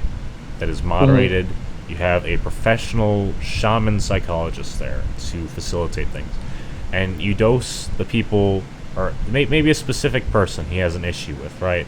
Maybe not someone who is like so vitriolic that they would actually like hurt them, but someone who just doesn't like them a lot, right? And you give both of them psychedelics, and you put them in that room, and you keep them in there for like 6 hours. And that sounds brutal, doesn't it? But that's, unironically, one of the best ways you can actually overcome these deep-seated issues, because it brings up everything, and okay. I know what you're talking about. Yeah, so I think the proper, like, literal medicinal use of these things is to facilitate the broken communication lines that we have, where... No, that sounds amazing. I would be up for that, so... yeah, it's a very lost art. I mean, when we had tribes and stuff like that, and people just lived independently, and they were chomping on mushrooms once in a while. In theory, they would have rituals. They would get together. They would celebrate every once in a while, and they knew not to get addicted to this shit. They were very cognizant of that. Like, drug addiction did not exist in the same way. Partially because you couldn't extract things and all that to create heroin out of opium, for instance. But we very much were using these things at some point for a social medicine. Does that make sense? Yeah, because I was watching a YouTube documentary about this essentially, where it was like, a bunch of people went out with like a shaman, and it was like they essentially it brought up all these like subconscious emotions and all this stuff, and it was like two of these people that had beef were like in a they had been they brought them in together, and they had smoked I don't know if it was smoke, but they had taken shrooms, and as a result they had worked out the beef that they had Yeah, and you think about it what does it mean to dislike someone, really? What does that entail exactly? You fail their vibe check, you decide that they are not cool, and that's it. I mean, I don't remember what the situation of the two people were, but it was they had worked it out because both it was they had been widened their senses and they brought it up with both sides. They talked it out. But we're just very viscerally afraid of being disliked, right? But the way to overcome that is to go into it and extract meaning out of it.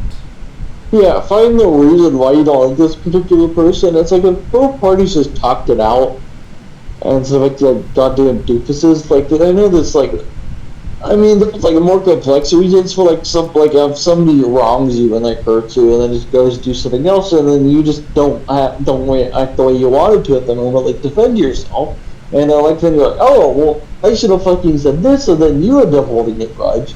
Yeah, it's the communication barriers aren't being facilitated properly. A lot of the times, if someone gets mad at me on the internet, it's very often just because they're assuming shit about me, right? That happens. Yeah, I've all been the on time. both ends of this boat. So to fix it, you have to cultivate a necessary level of discomfort with other people. But obviously, a lot of this is primal fear, in the sense that we're worried the other person's going to do something to us. We're worried they're going to, attack our family, even. The horrible stuff. That's all happening in the subconscious. You're thinking, if I cross this person, you have experience with this, I'm sure. I do. There are plenty of people I still do not like, and if I ever see them, I'm not gonna have it. So I understand exactly what you're saying, because I have feelings like this myself on occasion. I always have. So, and it's you just assume, well, this person might be a danger. I've assumed, oh, this person might be a danger to my family or my grandmother or my dad. It's just because they're saying all these horrible things. And but my point is, yeah, and I know I like these people. It's people that are bullies and trolls. They're dealing with their own insecurities, traumas, and you gotta understand these people are crawling at their own skin. So, right. I had brought this up with another friend of mine that was being bullied, and I had told her, I said, "Oh, why do you care? Because it's not about you." And that was more nice snap. But it was I said the only reason they're bullying you is because they're a sad individual. And they're probably living with their fucking grandfather who beats them. Yeah, it's also a lot of social gambits as well. It's not even necessarily about a physical self-defense. It's also about I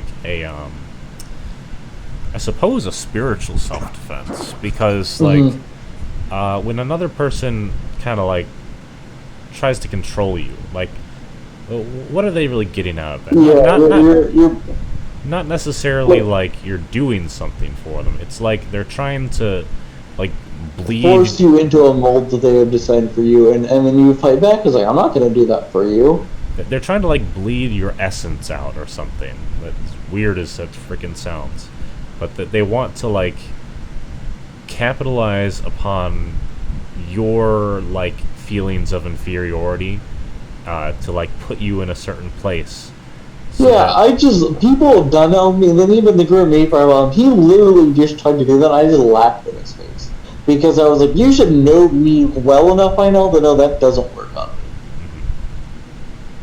yeah, I mean that's a really annoying aspect for me is dealing with people who think that they matter to you. Yeah, and I knew him. He was my sister's ex-boyfriend. We were always on that terms. And then I called him out. I said, "Well, you did this. I feel you fucked the horse." And then he came back and was like, "You're stupid. Even if you did, I don't know." And I was like, dude. And like you said, like I shouldn't have assumed. Like I was like, I ended up falling into the cognitive fallacy of like, do you really think that I'm that stupid too? Yeah. But what I should have said is, why do you think that I'm that stupid? Well, they won't give you a straight answer. Yeah, they don't even necessarily know themselves. He fucked off after that, so he was both scared and angry, and I guess I was a little bit during my drama too. But I also tried to explain myself. He just attacked me and fucked off and left an account. And I was like, "Are you gonna fucking try to write a counter argument instead of spamming my DMs and a profile pictureless account?" I was like, at least you could do. And he kept saying, "You need to explain yourself." And I feel, well, look who's talking. This is well, as a person with autism, like my struggle was always figuring out like, why does this shit matter? You know, like at a very psychological level. Yeah.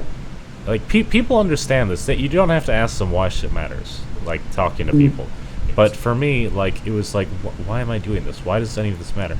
And you kind of start to see stuff click around puberty, because you start to see like, you know, why this person acts this way is because they want to have. Yeah, and I didn't until the age of 18. It just didn't, like, that's when things started to lay in place. So yeah, and that's why like a lot of like adult innuendo is actually kind of traumatizing, like especially as having autism.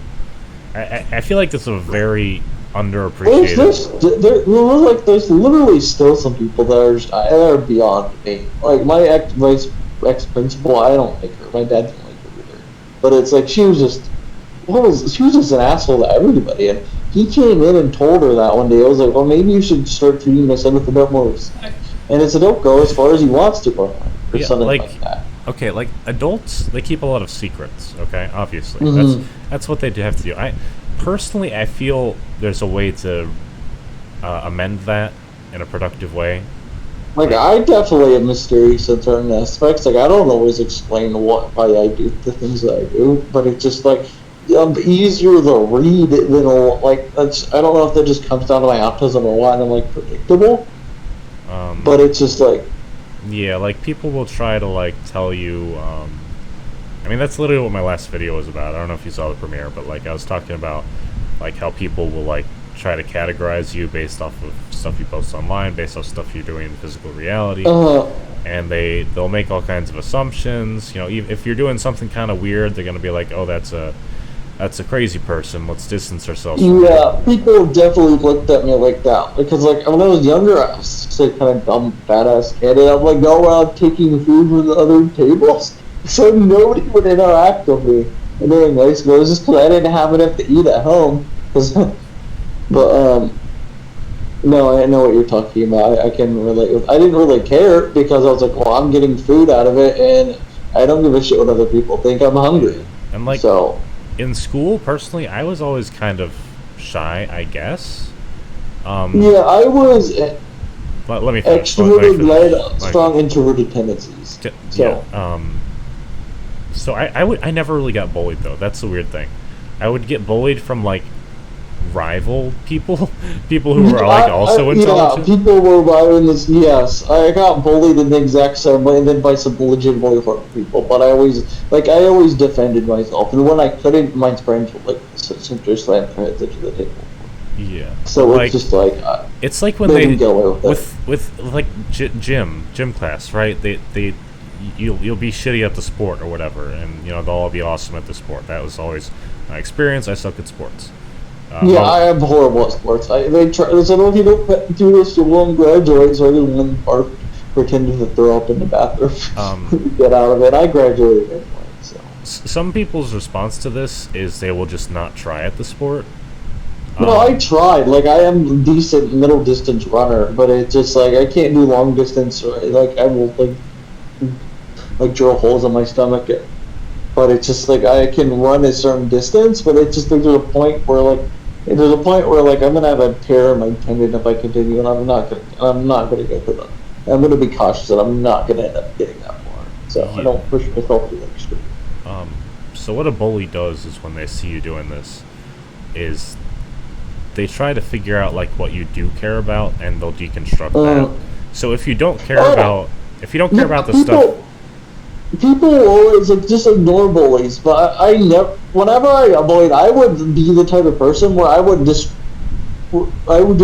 imitate and like basically replicate, understand what their behaviors they were doing, and then I would do it back. And they were like, "Why are you hurting me?" And I'm like, "Well, isn't that what you just did?" So it was like I was like teaching by example. If that makes any sense. Yeah, and then as a person with autism, you start to try and think like, okay, logically, how should I respond to this to like tell them that they're wrong?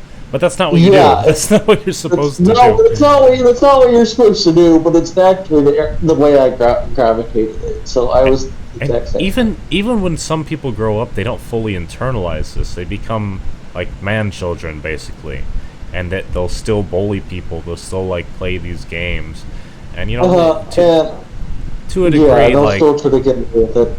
And this is exactly what happened to Jake. I mean, I know he's like, I brought him up, but I don't think he's I can't say that here. He's gonna find me, but he doesn't know where I live. Like, he tried to dig up my public records, and those are like millions of years old. But like, back to him, but the first was talking. I don't actually hate him, but I brought it up with the elder sister, and it was like he wasn't like this bad of a person when I knew him. I think he got slightly worse as a person. But it was just like, in his situation, I feel like nobody will ever listen to him. And he told me, like, in high school when I was talking, so it's better to be the bully, to be feared, than to be liked. And I feel like nobody listened to him. So he ended up having to over-express himself. Or, like, where he had to fight to be heard. And he was like, well, he's not a bully in the typical sense, I guess. He just goes around fighting with everybody. And like, it's just weird. It's because I know it's like he's not trying to find other people's insecurities. Like it's just weird. Let me give you like a basic. Let me give you a basic axiom. So like, if someone tells you don't look attractive or whatever, do they get to base the way you look based upon how they look? Oh, hell no. Because exactly. It's like everything is. It's like, you know, like my sister says she thinks her nose is big, and I'm like, compared to who? Well, I'm just saying, like, they always do it from a position of alleged superiority, right? Yeah, it's like I look better, so you look less than. So it's not even about like the theoretical you who is being bullied as a less attractive person. It's like they want to say, I'm gonna tell you all about how, in terms of the social hierarchy, how I have the upper standing. You need to learn your place, and they do this because I knew this. I brought up that other bitch. There was like this military guy, like he was a bully, and I drama, and like everybody like kicked his ass because nobody liked him. And like, and long story short, like I was talking to another person, Jared. He has his name up, so I don't care. But my point being is that he tried to get into the military after he got his stupid fucking grandmother's house, and then he was like, and then they told him, yeah, you can't enroll here because, and he was like, you gotta show me some respect, and they called him a dumbass that he did this out, and then he died of a fireworks ass because he tried to replicate something from the movie Jackass. But my point being is, like, he was stronger than me, but I was more persistent and stubborn because, like I said, I take after my dad. He was a state championship runner. He had, like, 150 different trophies, came in 238th place in a world tour. So he wasn't bad. And it's like, my dad's a pretty cautious average dude, but he is, like he is, like, I'm going to say now, I think he has some psychopathic traits. But it's just, like I said, like that. But back into my point, it's like having psychopathic traits isn't even really, it's not a bad thing. Because you look at people like Mike Tyson, like all these people that do like boxing, and then there's like this old space commercial. It's like bodybuilders. They have like all that really is willing to go to the extremes. Like when you're carrying muscles, it's like when your body gets screaming and stop. It's like no, you end up doing more exercise. So it's just like the word for it. It's like this is why psychopaths will they have like a huge dopamine boost when like they have zero dopamine, but then as soon as they have a success, they have like this like 200% more release of dopamine. But this goes back into like why people psychopathic traits like they're more stubborn, and it's like this is even overlapped doing heroism. Hero people have psychopathy because all it is willing to put in the intense extra effort to get an end result. So. Hey, kind of topics up there. I was kind of I'm messaging to see if anyone else wants to join, but yeah, go ahead. I don't know if they do. But yeah, I'm probably gonna head off to bed here in a second. But like, I have this like him and I had like this rivalry for a while, and it's just like, yeah, like saying even if somebody's like a bully and are stronger than you, like it's always those that are the hard workers that put in somebody can. Like, okay, another good example or analogy is, do you know the History of Future Trunks movie of Dragon Ball? The history of Dragon Ball? The history of Trunks, and it was like going into an alternate timeline of future Trunks to Gohan. But like, it's when they had the fight the Android 18 and 17, they were just like genetically enhanced androids that were just like superior to Goku and Gohan, or Goku and Vegeta's like children essentially. Right. But then at some point, both Gohan and Trunks had started to catch up to the androids. Then that was just because they were persistent enough, and they were starting to learn the patterns of like these villains. And it's like that's factually accurate to how like people will like grow in strength and like improve in real life. And it's just because even if somebody is better than you, if you keep them around long enough. That's schizophrenia is literally a amplification of pattern finding mechanics in the brain. How does schizophrenia, like I have traits of schizophrenia, but it's not like the full mobile. This is very theoretical right now, but there's a Dreg video. It basically talks about the spectrum that goes from schizophrenia to autism, and how basically autism is like the more concrete one, schizophrenia is the more like all over the place one. Yeah, because I know it like basically fragment. Because I have a friend who's, it's like he said schizophrenia is like having cancer, and it's like it's hard for me to pull. Like it's like I guess I can understand it a little bit because it's like weird. Like if I like there's moments where it's just like I know it's schizophrenic traits because it's like.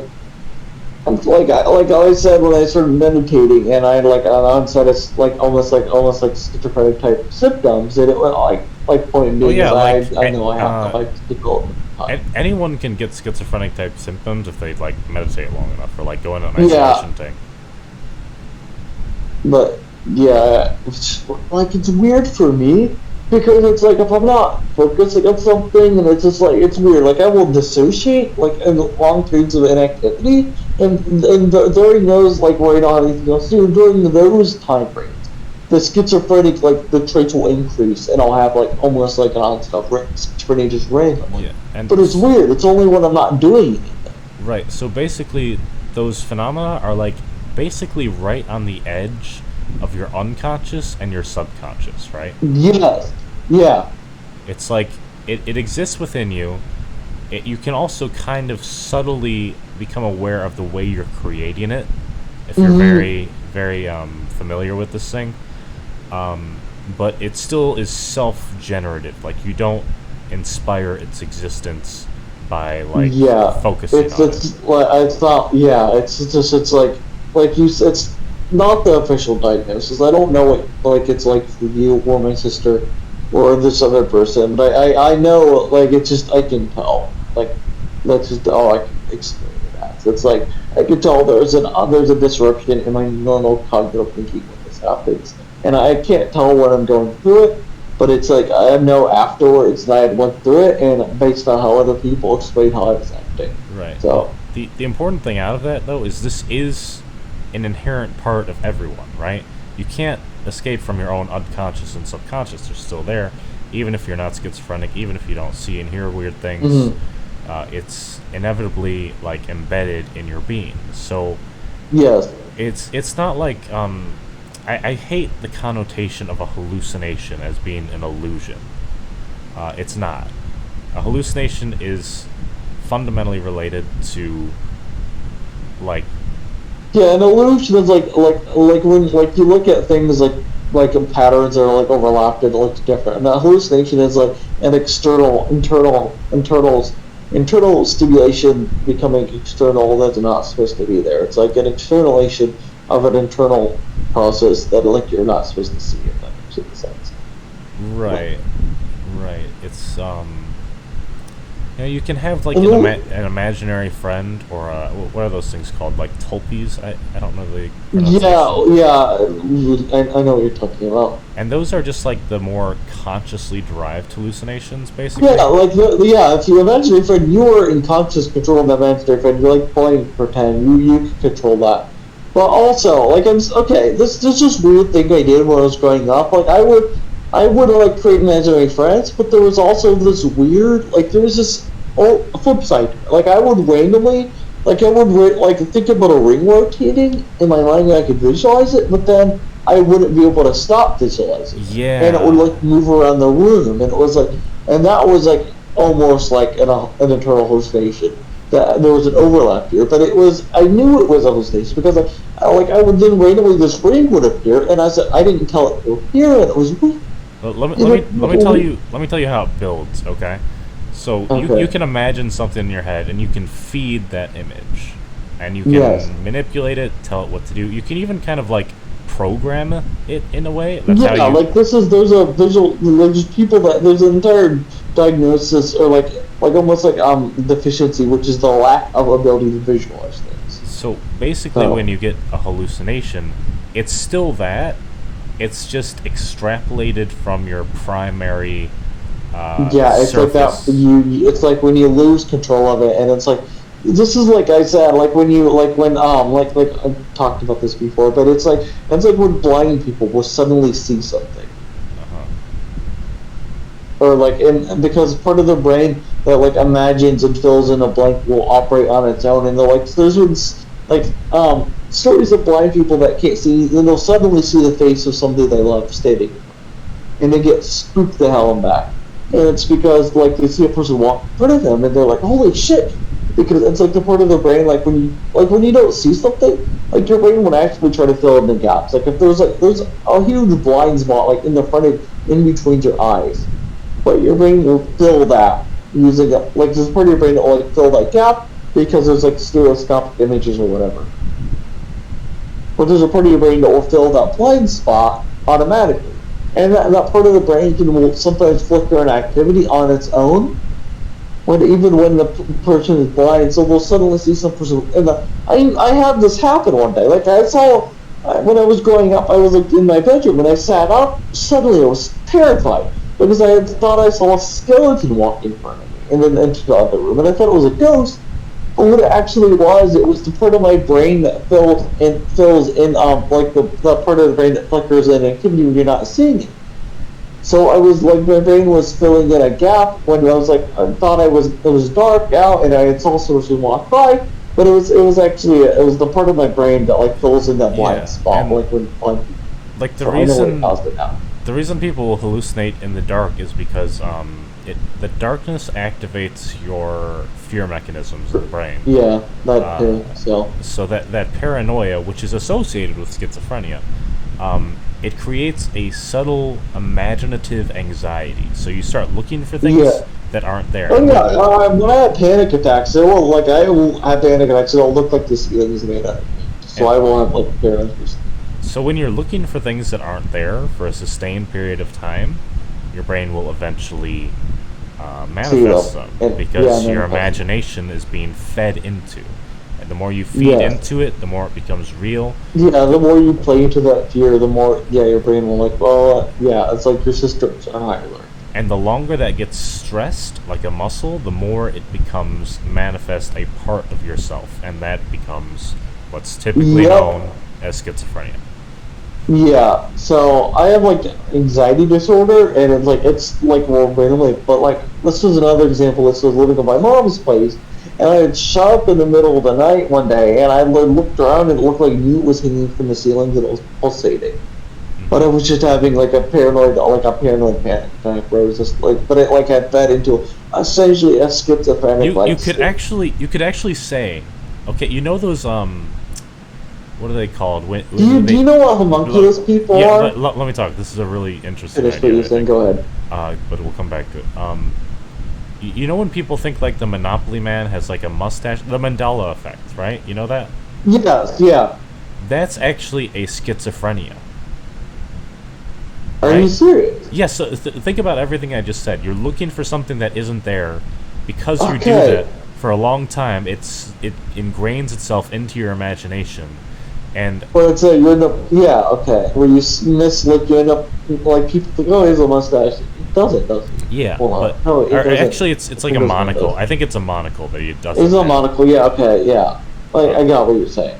So, because the cultural programming is so strong that you want to look for it, if you're more embedded if you're more embedded in your own mind in the cultural schizophrenia, you're more susceptible to the Mandela effect. Okay. So there's an overlap in the functioning between those two. It's just like we all have schizophrenia, we just have different schizophrenias. Yes, yeah, that's what I was feeding into here. It's like it's innately a part of being. It's like this is also like you like. Sorry for saying this, but you like the XD random humor. Let me just close the thought. I like. Yeah, go ahead. Like I was talking before, it's about pattern finding, right? So yes, we all have different ways that we look for patterns, but and from these patterns we derive meaning. Like even if like one thing does not necessarily mean another, we use that schizophrenic pattern finding function to create relations that don't necessarily have an exact tangible connection. So that's I know this because I do it all the time. Yeah, that's how social cues work. So you see someone do something with their eyes, and that tells you that they feel a certain way, or you can read. Yeah, they're looking at them. If you can kind of read what they're. Yeah. Yeah, if you're very experienced at like poker, at like assessing whether a person's lying, you can develop this like projective schizophrenia, where you're finding patterns, right? There might not necessarily be it. That's not what I was going to say, but that's also true. Oh, okay. You're finding patterns that other people aren't capable of finding without that refined level of sensory awareness. Yeah. And that's how like all skills work. Like you create this pattern mindset, and you start to look for things. And I've always been an extreme detail learner, so goes back as far as I can remember. So I've been pretty good at details like that. Yeah. So basically, what I'm saying is everyone has to have some schizophrenia. Yeah, you have to have some level of it, because it's like if you didn't, you wouldn't be able to like perceive the world in the way that everybody does. Right, but it's like it's about schizophrenia. Like, it's essentially like where that function is so strong enough. Like there's a YouTube video I was watching that essentially said exactly what you were saying. But it was like, yeah, if you didn't have schizophrenia, you wouldn't be able to notice patterns and things. And like schizophrenia is just like an over activation of that mechanism. So autism is the opposite of schizophrenia in this spectrum. A person with autism does not have the cultural schizophrenia.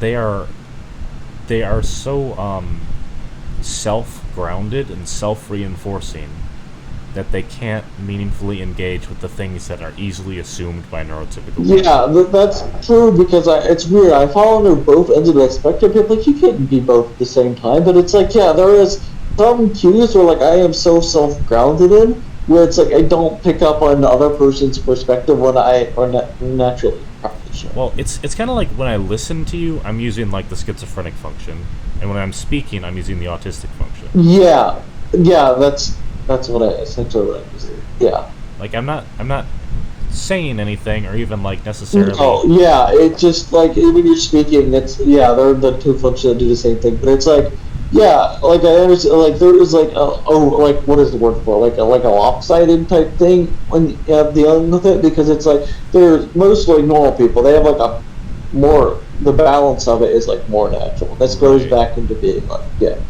But the thing about normal people is they have this ability to maintain within the cultural frameworks at a Yes. level which is like unassuming. Like they just are And that. yeah, They they don't just are. They don't have to think about it. They just are. They do. They be. They do all these things. Yep, and that's the thing where it's like with like autism and ADHD and all these other things. For example, it's like I need to think and pay attention before I do this particular thing. And Yeah. So because I So- have both, I'm basically like always kind of evaluating things in a fairly unconventional way. I completely relate with that because I have to do the same thing. So Yeah. I mean, it's not like I'm not even necessarily thinking. I mean, that's the schizophrenic functions. It doesn't it's think. not thinking, but it's like yeah, I need to be aware of like what I'm gonna say before I say it. If that Yeah. makes any sense.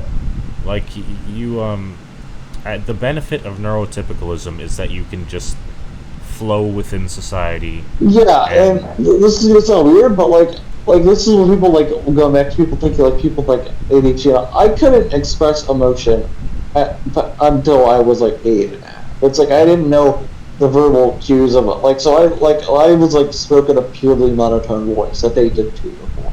And like And then when I was like 8, I learned how to speak properly. So it's like I had to consciously pay attention to how other people talked, articulated the voice, and then mimic it. I had to listen to my mom and dad speak, and then do it myself in order to learn. yeah, and it's So not I had to that, put more work into it. it's not that you don't have emotions or even that you're contriving anything. And It's- people tried to accuse me of it, and I was like, I said I'm not emotional, so I just didn't pay attention. No, it's just that like you need more time to like cultivate. Yeah, and it's like this is why some people like dad was a late bloomer too, and I'm the same way where it's just like I didn't learn to ride my bike till I was 7, but it was just I needed that extra development time. The other people would have just gradually gotten there, like naturally. I just kind of took an artificial curve, if that makes but way to explain it was like instead of like just like gradually getting better, it was like I was kind of flat, and then suddenly I was able to do it.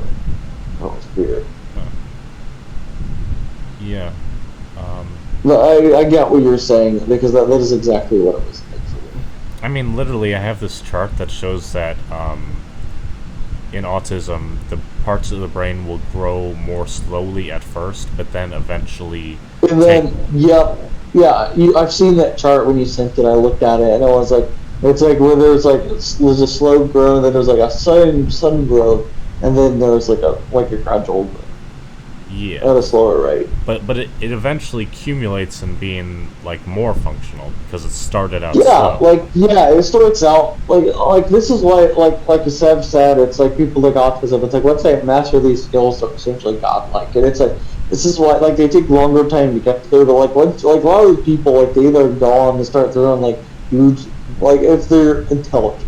Well, like, if you're actually, a hyper- here's the thing. Though. Here's the trade-off that you also miss out on, is your intelligence function is not as concrete as a normal person.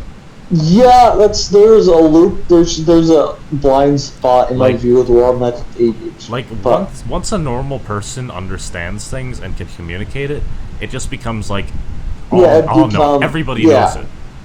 Like Yeah, and that's the downside to it. It's like I will need to keep working, practicing new things for my entire life because if I don't, then I'll get rusty. So you'll I get what you're basically saying. come up with all these ideas. You'll be an intelligent person, blah blah blah, all that, and once yeah, but I don't have a concrete I don't have like a grounded. This isn't like something that comes to me. It's just like you said. It's like you'll like never it's not as great. you'll never have the internal frameworks of a normal person. who like No, that's complete. Like I've made that analogy myself, and it's like I have like it's like the best way to explain it is like you see someone, a normal person's brain, they have like a fluid understanding of things. I have like a group of like little rivets of information placed. Yeah, into it's like you're just throwing out like a bunch of ninja stars at like ideas, and right, and like Yeah. when they get the idea, it's like they inhale it, and then that becomes like they become Kirby, That's right? what- They're just Yeah. like they No, are that's also Kirby. If you get hit enough times, that your copy ability is being knocked off. So it's when your health gets at a certain interval. There's actually what is it called? There's yeah, that's the other important function of the neurotypical mind is their ability to defend themselves socially. They will find out basically like the reason they fixate on drama. And I actually have like this internal. I was thinking the other day, is like Kirby like an analogy for somebody with ADHD? And I was thinking that because well, not ADHD but autism because of like no. Kirby could be defined as like quintessentially the normie, but like to such a degree that like okay, we have autism neurodivergence, and we become something other than the normal. Like Kirby could copy our power, right? Okay. But Kirby is like the stressed archetype of the normie, like to such a degree that it becomes a neurodivergence. Like it's so. Yeah, I was saying because Kirby can essentially is like a god within his universe, and he can do anything, and it's like he can learn all of the abilities of any of enemies. Right, and that's what the normie brain is doing. It's just like facilitating. Sorry, Lily. The holistic knowledge base. Okay, so yeah, Kirby would be the normal person. You have a point. Yeah. Sorry, Lily. You'd probably be like, I don't know, frickin' Star Fox or something. No, that's accurate because he has like robotic legs. I kind of think Sorry, of myself. Lily, hold on. I kind of think of myself as like Samus, if we're just thinking of terms of the original characters. Like very Alright, nice to skip a minute. Shut up. I'm like very cold focus, objective oriented. I'll kill for a bounty, etc. No, those are good analogies because like these video game characters, like I won't think to myself that they fit like this particular. I should say I don't mean that literally. I just mean like yeah, in terms. I know of, what like, you're saying. I don't like. I've never actually talked about that before, but like I will like look at these characters and be like this fits a certain archetype that I. So. Yeah, no, it's and then you've got like I don't know, Link, and he's Sonic definitely is like somebody with ADHD. Okay. Yeah, totally. So. It's Dreg actually used the images of Sonic the Hedgehog to represent people with autism. It's interesting. Wait, who did? Yeah. Wait, who did? Where was this at? JREG, JREG. Hold on, I'm not seeing my username long enough. It's in the list of good YouTubers. I've posted his videos a few times. I'll put him in the description. Okay, people like Goku has autism. I think Goku is more accurate of somebody with ADHD. I don't see autism. Maybe Gohan or Goten, but not Goku.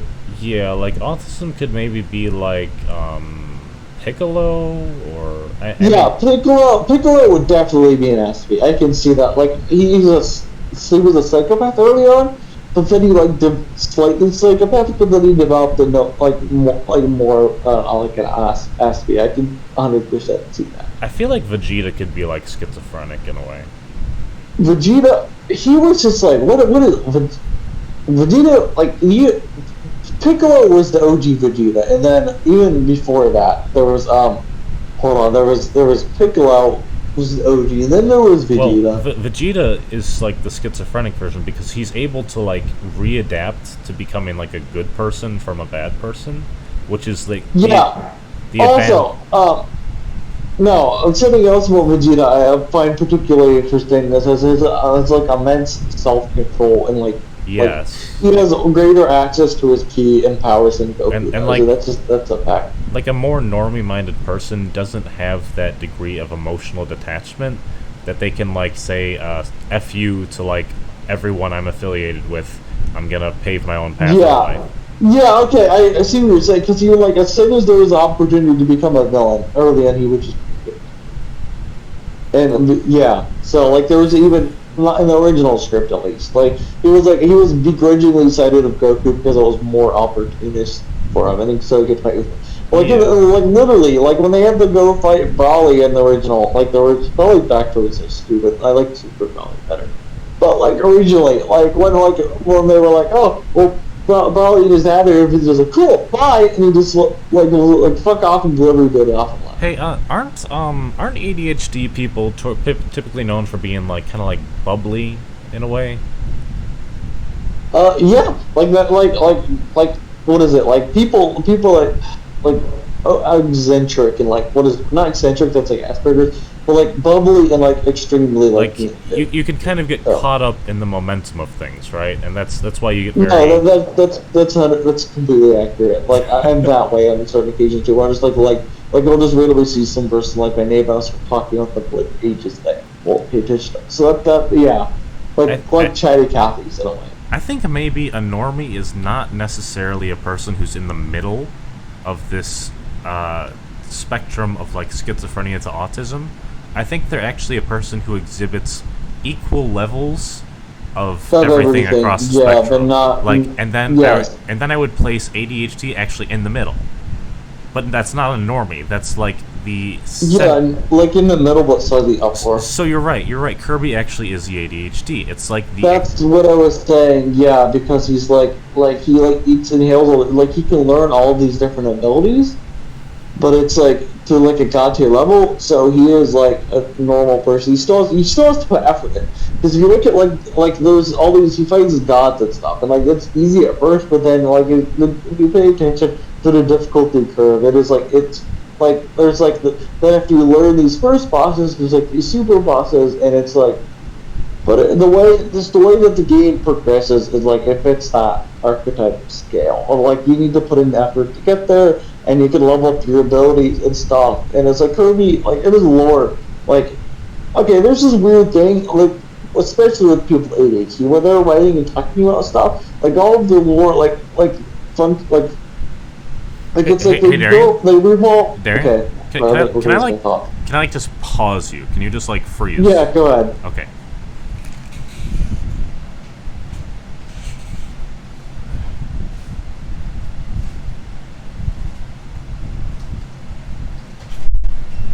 Did it work? I need to go. Okay.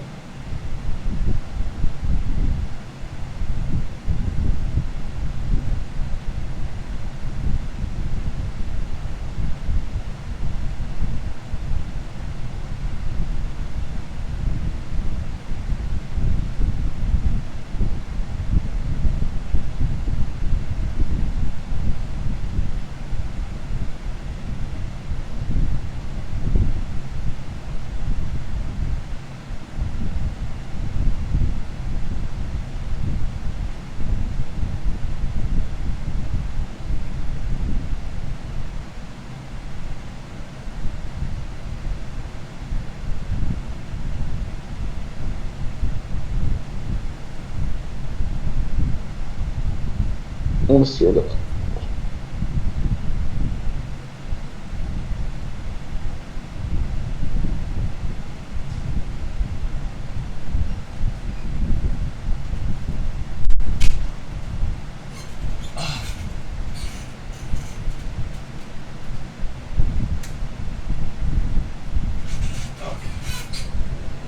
All right. Play.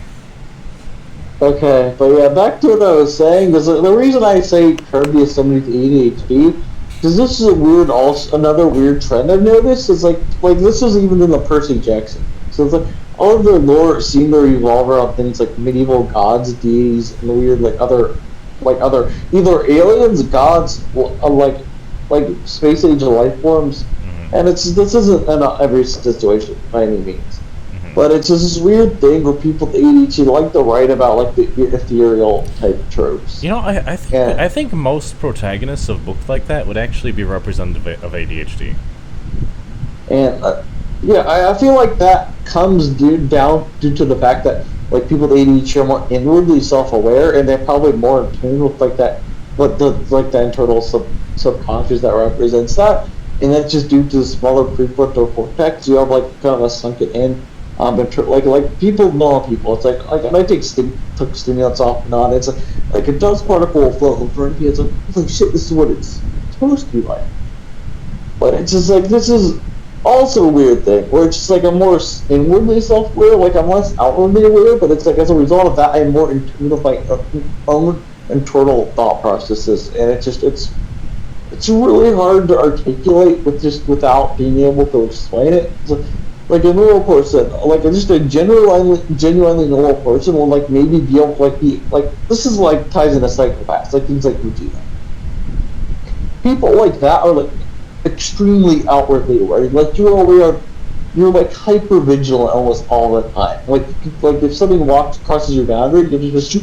There it is, and that's just like, and that's the weird thing about psychopaths. It's like they have like zero moral compass or inward self-awareness, but they are almost like almost like a predator like awareness of their external surroundings. Right, like a psychopath, basically if you want someone to do something without being restrained by like any level of empathy, which you sometimes need. We had a discussion about this. Like, it's actually not bad thing because there are environments where you need like that iron fist to be able. In fact, most people aspire to that, you know, in business and. No, like I said, it's like okay. There's this thing I've noticed is like I've been in drama with people like this, like conflict, but it's just like I know why the reason is because it's like the oil and water debate. It's like people psychopaths that pick on those that they view as weaker. It's like because they don't understand why these people are like so soft and let back by things like morals and empathy. But then some person with empathy that's like strong, and that is like they kind of like, well, not loathe, but they're like, man, it wouldn't be great if I had that much like will to like just boss other people around. You know, like the Jordan Peterson quote I've like brought up to you before about like a dangerous man is not is not a weak man. Yes. It's a weak man is one who is Yeah. So like what was I gonna say? Like okay, Dragon Ball Z. Obviously a lot of the characters are quite strong, but they have that empathy at the same time is the important thing. That's why they're so like heralded as. No, because if they didn't, the show would have not gone for as long. Like if Goku killed all the enemies, like the Buu arc would have never happened. So. Right. So the value of empathy. I think people view empathy as like. I mean, to put it just very concretely in terms of a specific word, they think of empathy as like this feminine, nurturing thing. Mm-hmm. Empathy can also be a very destructive and like hard and like if you have active empathy like Goku, you literally have to like turn off your empathic function for like the evil people. Like the evil people, you have to be able to just destroy them. That's exactly what I was gonna say. It's like if you're too empathetic, like this entire arc is like people could necessarily the best sorts, but the entire thing is like the entire show is like you see the tension. There's literally tension written into the show where it's like he's essentially it's just even in the script writing and just the general execution. It's just like. Goku was like, I can't believe you would exist. Like, I can't believe something. Yeah, that's so crazy. That's exactly how the show is like articulated. He's like fighting these people, and it's just because he's like, I can't, almost like he was like trying, like, or it's like he is like it's like just wait till he ends up winning this fight, and it's just because he's struggling to get there, and it's just because I can't believe you're a real person. It's like so I'm gonna need to fight you because like he's even literally said it. Like the Emperor too, I was like, hey, you're the bad guy, so I gotta fight you, right? So it's even outright stated in this franchise. I think more people need to learn. I want to kind of wrap this up a little bit. I think more people need to learn that kind of focused empathy, right? Where you're not just like responding to a person's negative feelings.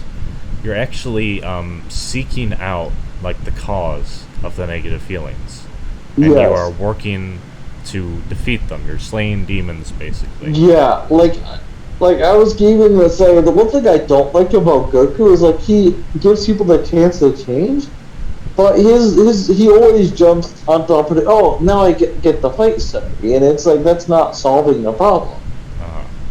And people said that in the comments too. It's like, well, it's like said, oh, there's this. We just beat this guy named Piccolo. I said, then we can beat this guy named Vegeta. People are like, okay, what's next? Well, there's this really strong guy in space named Frieza, and people are like, okay, and what are we going to do next? Well, there's this like these androids, okay, and the series always just it's like I said, yeah, it's just always jumping to the next strong guy, and it's just going all over the place, and it's like, yeah, but like you did, like there's.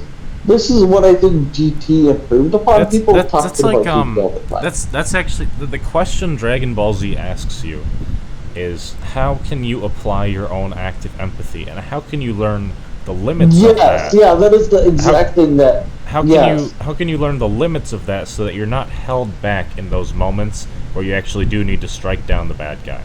Yes, that is the exact message. It was like, that's like you would say Goku's like a good guy, but it's like he's a different person in the ring, and it's like, that is exactly what the show asked you.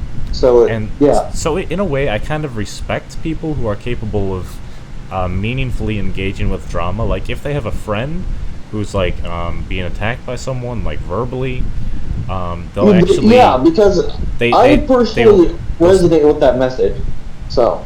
They'll, like, myself. They'll stand up for them, you know? That's he's like, that's why he's seen as kind of a hero, and like, because he's like a good person, but he's also completely willing to go in their open bare fist to fight somebody like his friends. So the message he's not gonna let us the message is we basically need more bad bitches.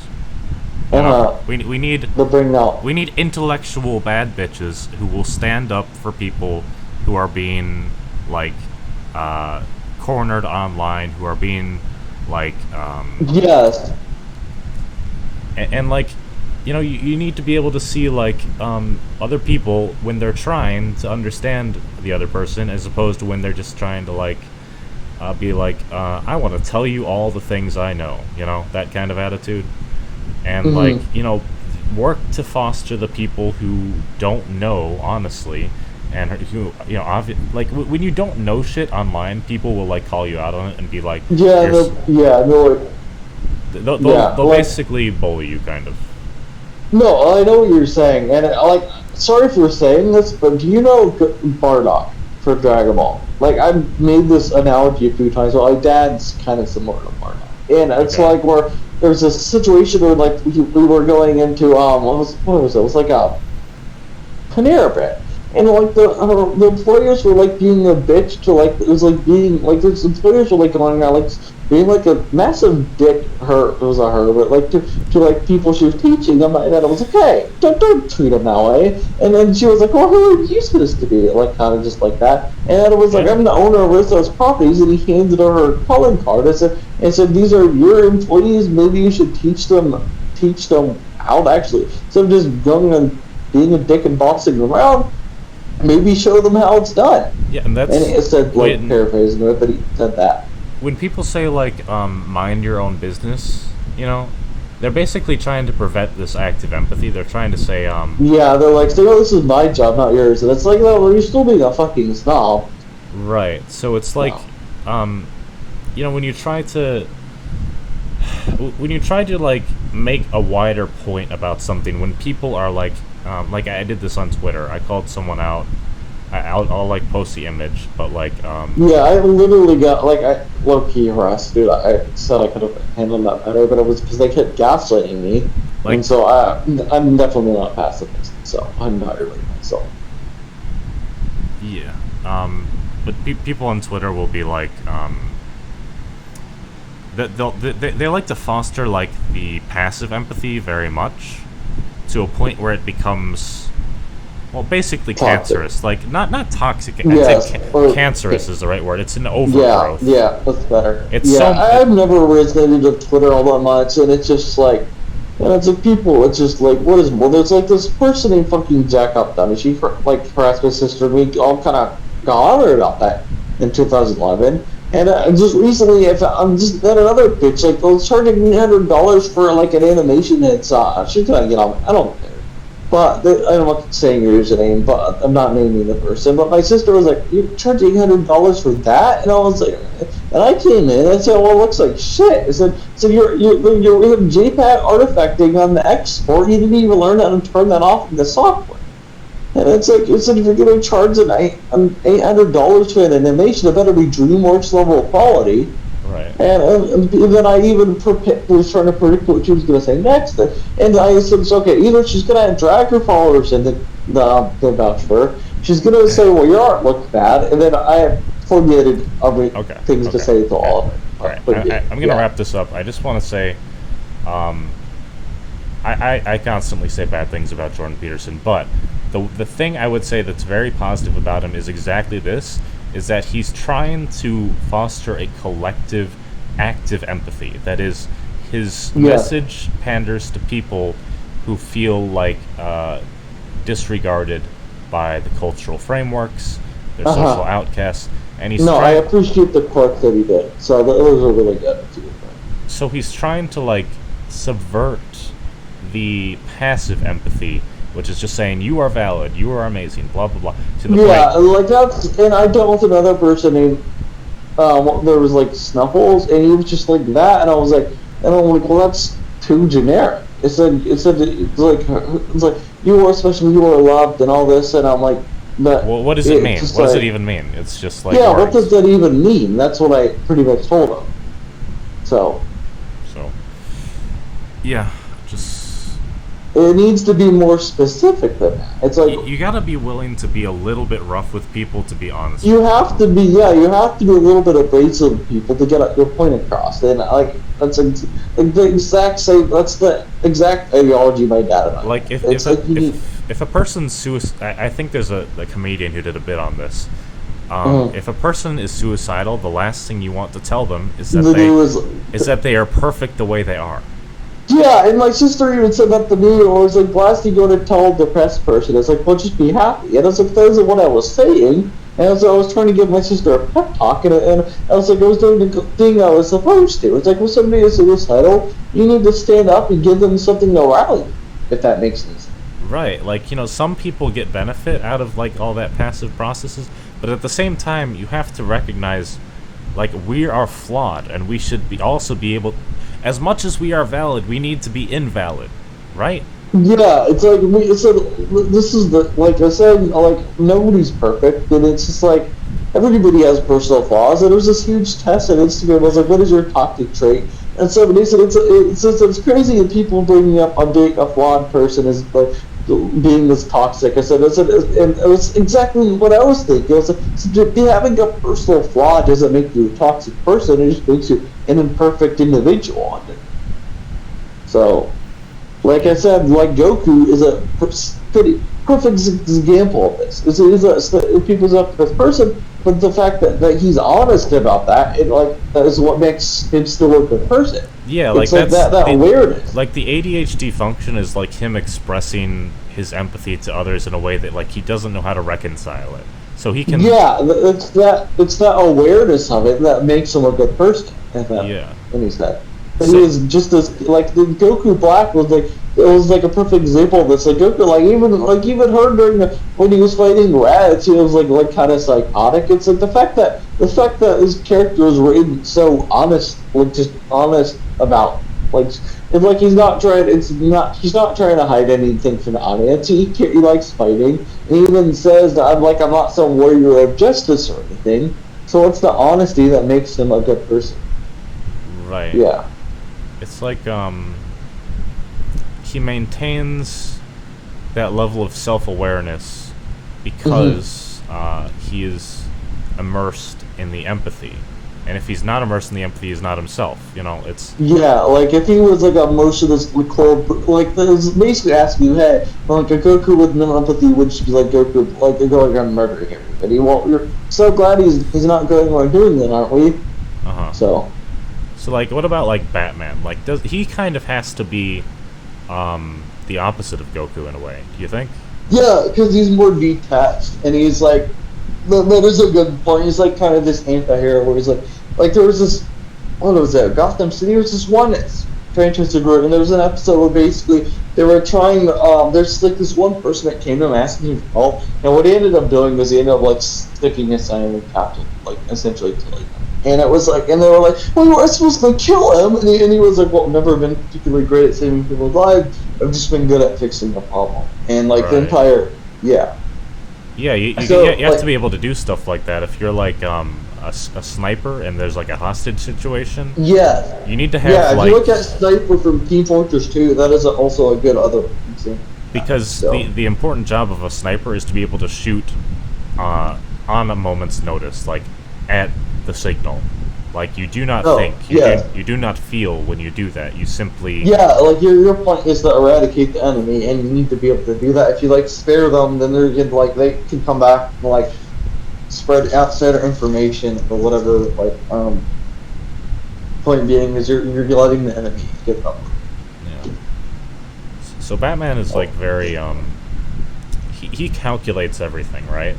He's kind of like he's kind of like a little bit autistic in that way, you know, like he's created this strain of variables that he can hyperfixate on related to, and that is why people also said things like autistic psycho and things like that, is because psychopaths are like extremely calculated. Right, he's not a psycho. Batman is not a psychopath he's not at all. He's not a psychopath. No, he's not a psychopath. He's extremely cold. Yeah, he's extremely cold, callous, and calculated. Cold and effective. So, yes. So my point for bringing that up was because there was like an overlap and like similar. It's like people like autism, Asperger's, like analytical, but like psychopaths are like that, but like purely just only analytical. So hold on, my earbud's gonna die, so I gotta wrap this up for tonight too. All right. But really interesting conversation, Ak. I appreciate talking to you. Yeah, I think I'm just gonna publish this one as quickly as I can. It was good. We've got all the apples and shit. Let's do it. All right. Yeah.